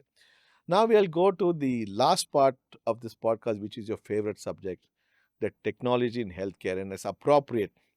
So you have a very interesting poster in your room. That's the poster that's coming up on the screen right now. So why did you put that up? See, there are many reasons, Hmm. but the main reason is I started seeing as I got older, then I started seeing a lot of youngsters who would come with sheaves of papers, sometimes up to 80 to 100 pages, downloaded from the internet of their disease, of their symptoms, their diagnosis and treatment plans. And they would place that before me and said, Doctor, please go through this. I've Googled this. And this is what the Google says. So then I show them this board, which I put up after that, saying that don't confuse your Google knowledge with my medical degrees. Correct. Because I think Google is very useful. Mm. You and I use it all the time. Absolutely. It's fantastic for getting information, directions. You cannot go to your next house without a Google Correct. map anymore. But I think the information has to be filtered and the right context has to be known. Absolutely, sir. You sort of Google in the symptom headache, brain tumor. They'll rush to you instead of rushing to a general physician. So that is the kind of information you might get. It's not wrong, but it has to be in the right context. So I think technology should work with doctors and vice versa. Doctors should work with technology. Each by themselves are not complete. Correct. So I think a doctor using technology is far better than a doctor who doesn't use technology. Technology on its own is good but could be dangerous.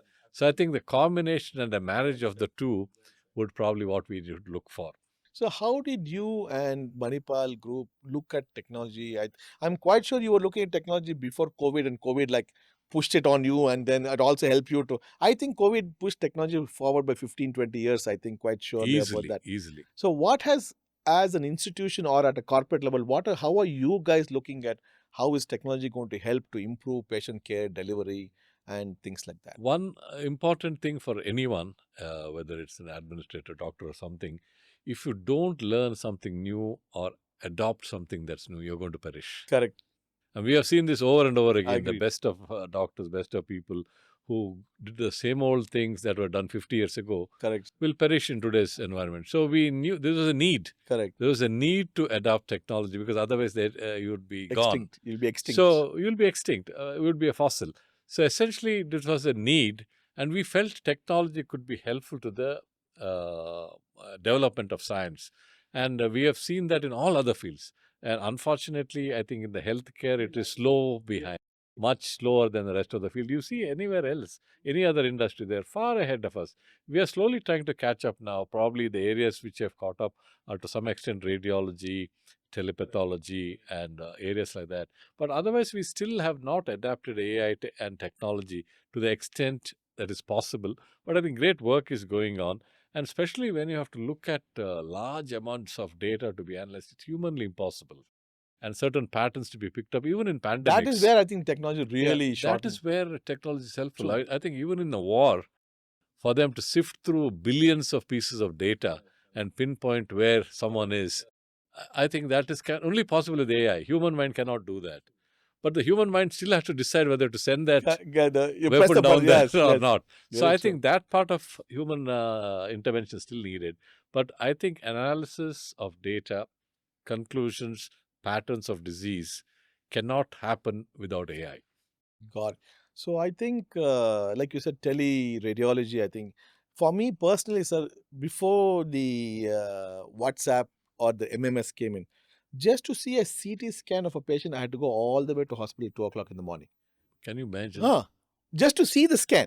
And then I have to take a decision on surgery, and then I'm waiting for 2 hours for them to agree, and so on and so forth, everything else. Today, I tell everybody jokingly, I can open one eye.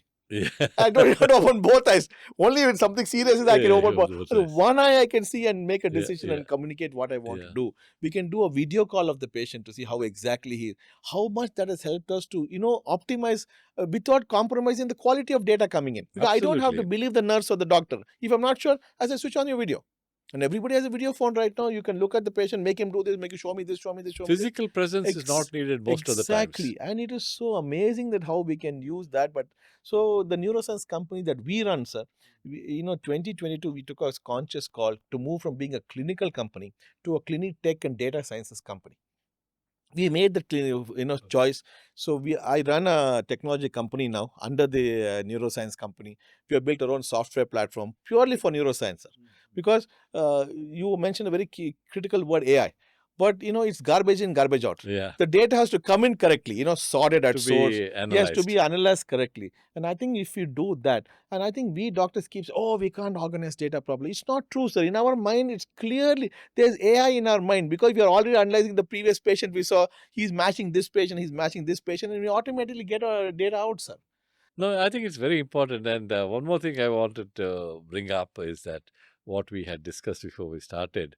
When you go to any doctor, they'll tell you get your kidney functions, get your liver functions, get your heart checked. Correct. But they never tell you get your brain function checked. Nobody's interested in the brain, sir. And they don't even know. I mean, I'm sure they probably have some vague idea, but there's nothing like a brain function testing that people can understand. And I'm very glad that you and Pratibha have come up with a model where you can analyze the brain function test. So next time I see a patient, I'll write for brain function test also. Perfect. We want to now it's online for us. We call it the SEFA test, sir, SEFA, which is self-evaluation of functional abilities. It's self-evaluation. The patient I would be very fascinated if you can WhatsApp that to me. Sure, Let me get my brain tested. Yes, we'll know. And it's a concept you're calling a C2C, which is coma to communities. How does the patient follow that journey? And a lot of people do not realize the movement is not equal to a skill. And that's where the brain, fascinated. So whenever, say, I go to the court regularly, sir, to give evidence in motor vehicle accident cases as a social responsibility for the last 20 years plus. So I disability assessment. Yes, disability assessment. Because the court gives two kinds of money, sir. One is the money you spent.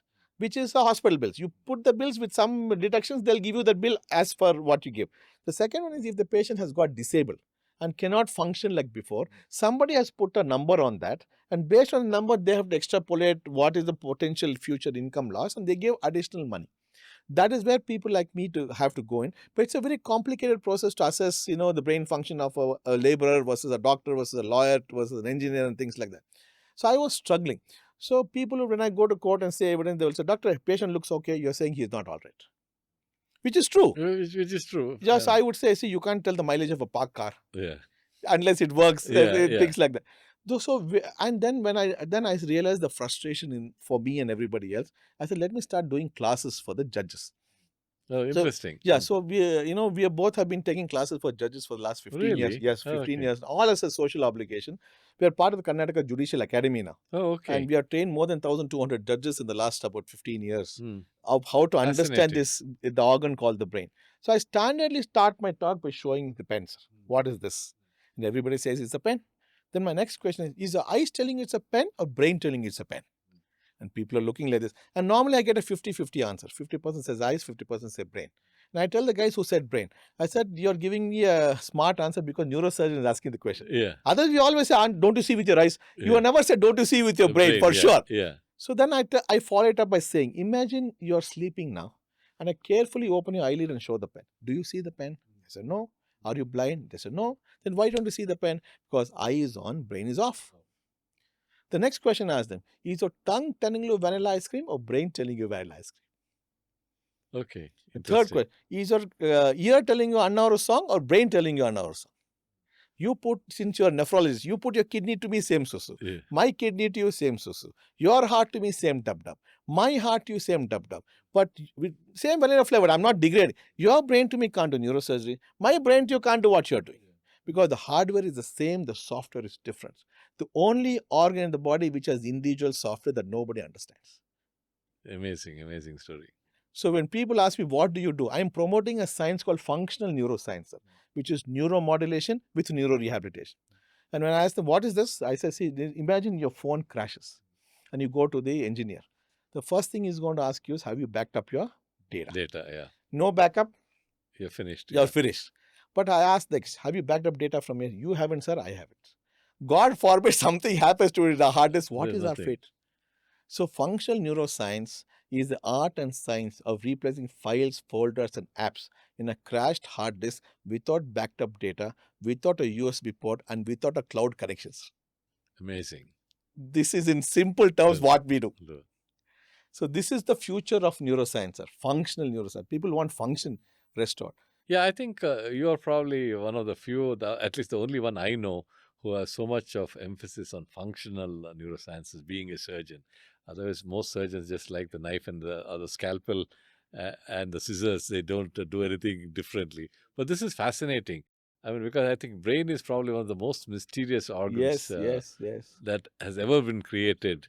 More than any supercomputer that I know of. I agree, sir. So it's really fascinating that you guys are getting into this field. Thank you, sir. And have done so much of and work. Looking forward for support from you and your organization, how we can do to take this. Because eventually it has to reach the larger audience and see what is going on. No, I'm truly fascinated with the stories you told me where people who are in coma and now have gone back to work after a few months. Yes. So which is, there people would just sort of write them off. Yes, exactly. And the brain improves, sir. I've seen patients improving even after 7 years. It's amazing, sir. Amazing. I myself have started refining what is the end point of no recovery. I would say first big window is 1.5 years. But then we've been pushing that because people who come to us for the first time after 5 years get better. So I give a very simple example. So your brain is damaged here, you are functioning here. It's like your teacher telling in school, you are not working to potential. That's all it is now, sir. Yeah. They think you are 90, but you are doing 70. Yeah. Our first job is to bring the patient up. We understand this. Then we see, can I improve the brain function a little better? And then keep pushing it up and down, sir. No, this is fascinating because most other fields, including mine, if something doesn't work for 3 months, we'll say it's end stage. No chance of recovery. The dialysis is permanent that's by definition, 3 months of no recovery. We say this is not going to recover. Maybe that's true of many other organ systems. But the first time I heard about this is when Dr. Hegde was interacting with me One of my patients had a stroke and had a lot of deficit. It was 6 months past. I said, this guy, will he ever improve or are we wasting our time? He said, no, brain is different. He's young and I'm sure he'll have recovered. And over a period of time, he did. May not be to the extent that some of the cases that you have. But that's when I first realized in the brain, you have to give time. Yes, it has to. It's not like it'll happen tomorrow or day after, and don't give up easily. That is the key. So the key is this is not a T20 game, sir. It's a long, more than a test match, and people should remain invested. But then that's why I tell also my patients, use your money wisely. Don't take a private ward when you can take a lesser ward, especially when it's a long-term care. Don't run out of money before you run out of recovery. That's the key, because it's like running a marathon, like you sprint. Exactly. You'll never reach the goal. You'll never reach there. So that brings me to the next question, what do you think is the future of healthcare sitting on top of this organization? I'm quite sure every day somebody is giving you this proposal, that proposal, as this technology, that technology, and you are a hardcore clinician. You have come from the original clinical process. Plus, you grew up in a small town when tea of technology didn't exist at that time. You have seen the entire spectrum of life. We are probably one of the lucky generations. We have seen waiting for 1 year for a landline to come, and like you said, 2 years for a scooter to be bought. Today you can buy 3 in a day. What do you think? Where are we heading, and is that the right direction? So I would sort of start by answering what I would like it to be. Okay, brilliant. As much as fascinating it is to have modern technology, robots, artificial intelligence, so on and so forth, I think we should first meet our basic needs, which is healthcare for all, which means health insurance for all. Correct. Not only healthcare. To get healthcare, you need money. Correct. Which means you need insurance. So my basic premise is that each and everyone in this country and in the world should have health insurance. Perfect. Brilliant. That is viable, where they can actually go to a place where they can get healthcare. Quality healthcare. Quality healthcare. Even before we get robotic surgery. Correct. I think quality healthcare should be accessible, affordable. For all. Like a vaccination program. Not only for the cities or the urban areas. To every village, every person with whatever their socioeconomic background. That is the fundamental requirement of every country. The second is, I think, we should emphasize wellness or illness, preventive care, keeping the person fine. And as much as I come from a corporate hospital background, I would like most patients to be out of the hospital. Enter the hospital only if you need ICU care or procedures. Everything else should be at home or outpatient or a daycare center at most. Your business guys will be saying, what is Dr. Ballal saying? So whatever I say will not happen overnight, at least not till I retire.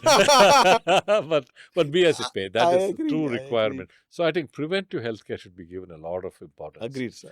Whether it is antenatal, maternal, vaccinations, nutrition, exercise, lifestyle modifications, or going back in or to our old lifestyle. Correct. I think that is primary. Curative care would come last, because that is the most expensive and the least rewarding form of healthcare. If you look at analyze all Medicare bills in the US, about 90% of their money is spent in the last 6 weeks of their life. Really? Yeah. Sick? Because all of them get sick. Correct. And being in the US, they get everything. They get their brain replaced, heart replaced, kidney replaced, liver replaced, all kinds of perfusions and organ replacement therapies. And in the ICU stay in the US costs hundreds of thousands of dollars each day. So most of the money that is spent on a given individual, if you look at Medicare, is in the terminal parts of their life.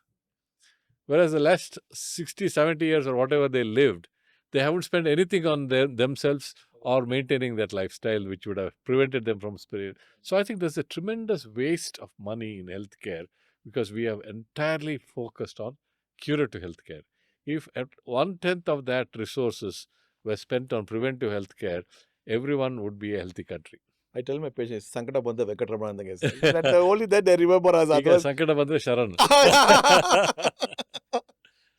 Very well said, sir. So that is brilliant. First you said was universal insurance for all. Second is preventive healthcare.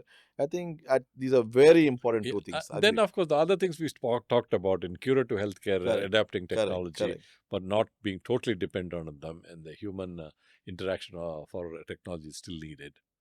Has nephrology as a science, gotten more, In the sense, are you able to get data in a better way for you to make better decisions for patients? Has that helped in I any way? think to some extent, yes.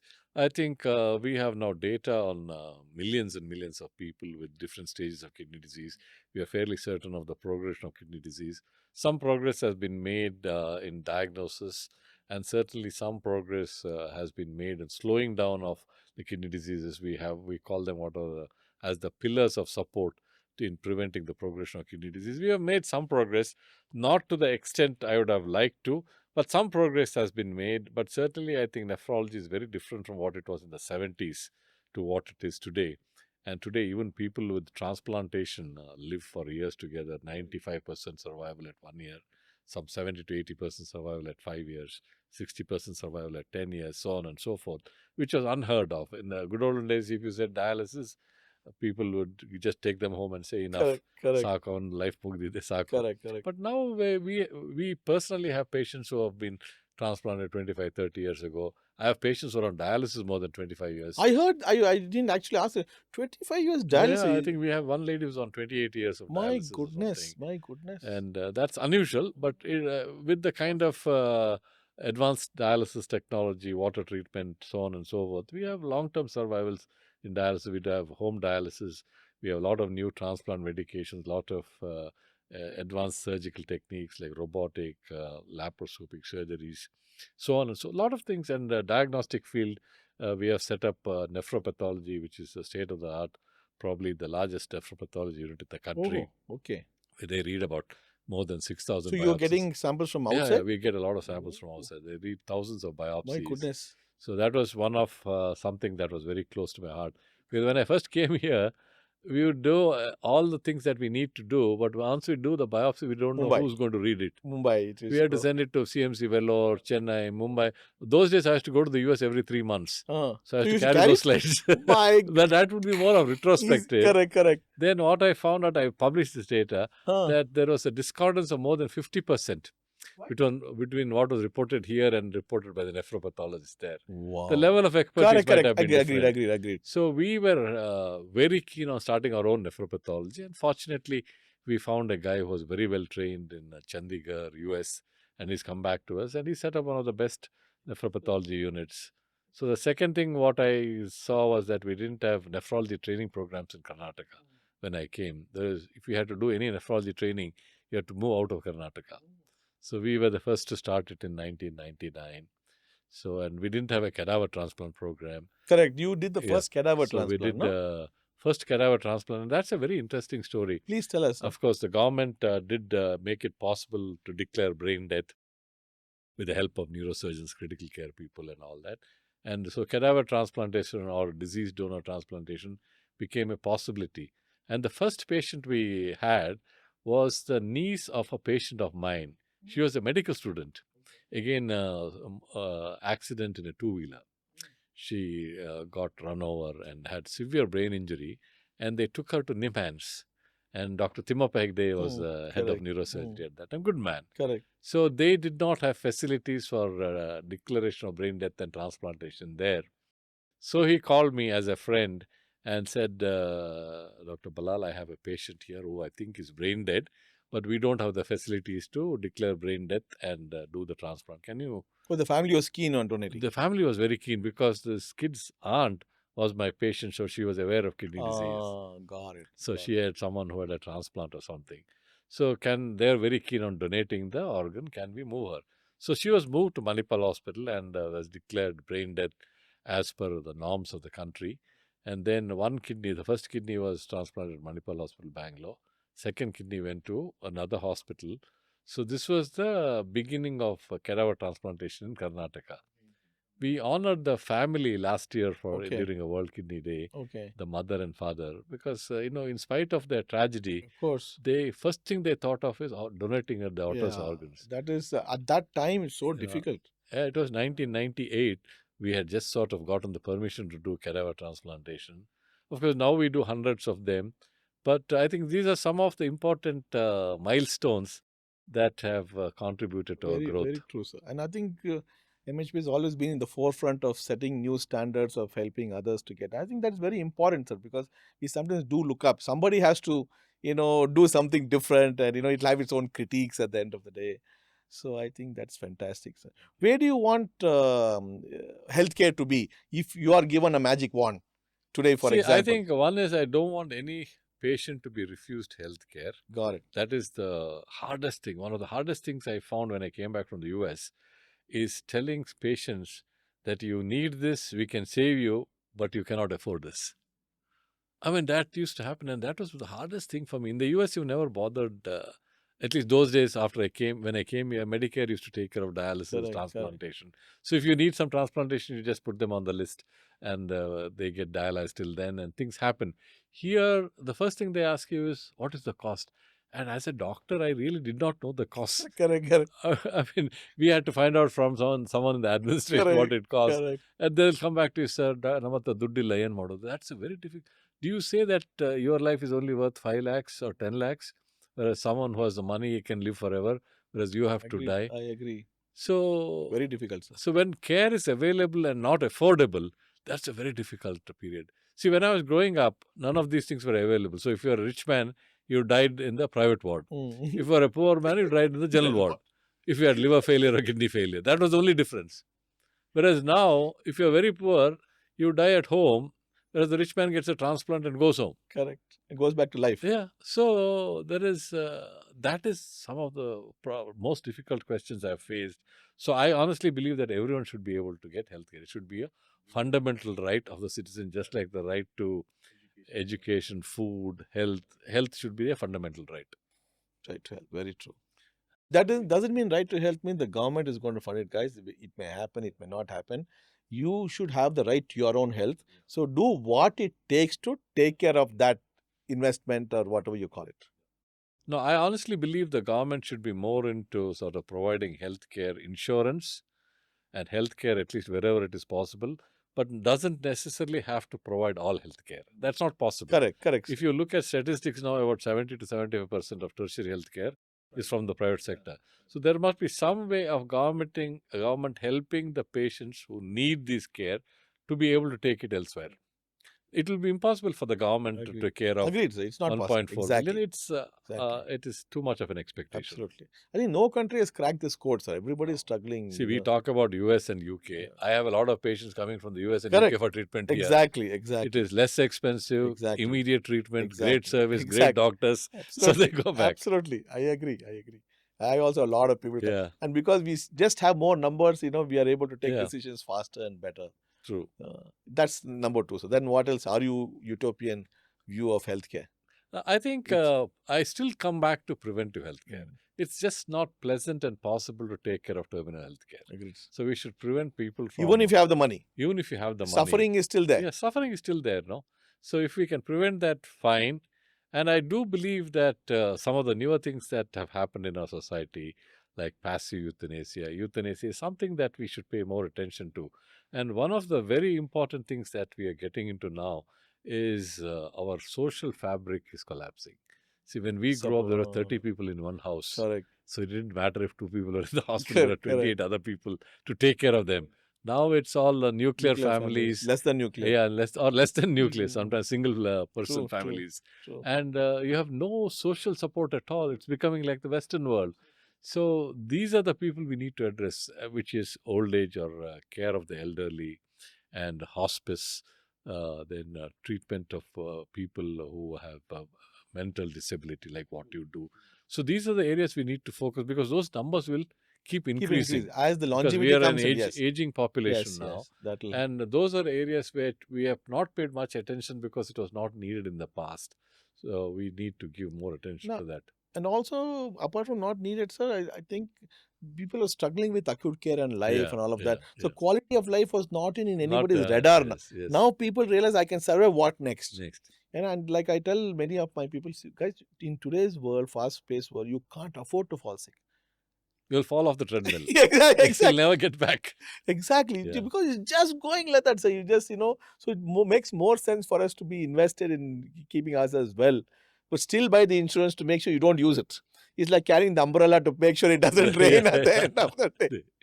I think we had a great conversation, sir. I think it was fantastic. No.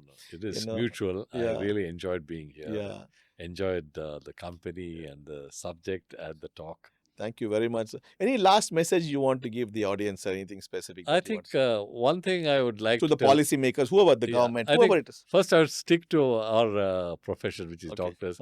I don't think anyone should become a doctor because they're forced to become a doctor. Very well said. You should be a doctor because you're passionate. Brilliant. Don't go for money, fame, and all that. If you are a good doctor, all those will come. Absolutely. And to be a good doctor, you have to be a good human being. Seconded that 100%, sir. Brilliant. The second thing is, I think we should all learn the art of looking after ourselves rather than depend on someone else. So we cannot expect the government to do everything for us. They can certainly support us in many ways, and that's why we pay taxes. But if you think that the government will take care of everything, whether you have work, don't have work, whether you're sick, healthy, or what, it will never happen. And it will happen at a cost that is far higher. So I think we should take care of ourselves. There's no free lunch anywhere. Try to start cooking your lunch, even if it means you're spending something on gas. Correct. But do cook your own lunch. Correct. Let someone help you with other things. But ultimately, your own responsibility you should take. Brilliant, sir. I think the great take-home messages. Thank you very much. Thank Dr. you very Ballal. much for inviting me to be here. Same here, sir. Same here, and all the best for all your future plans for Manipal and beyond, sir. Thank you so much. Thank you very much. Our custom of the podcast, we gift the guests a copy of our first book called Rebooting the Brain. So this is your copy. Please sit down. So this is a copy of your book, sir. Was that a young you? Yes, sir. Probably. Yeah. Yeah. A little older than when I first met you. Yeah, but No, certainly. sir, this picture is, I think, probably 4 years old. That's all. That's all. Yeah. Yeah. You still look very young. Thank you. Thank you Wonderful. so much. Really Thank nice. you so much, sir. I'd love to go through this whole Thank you. book. Please, sir. Thank Sure. you very much. My pleasure, sir. We'd love to hear from you, what you felt. Okay, great.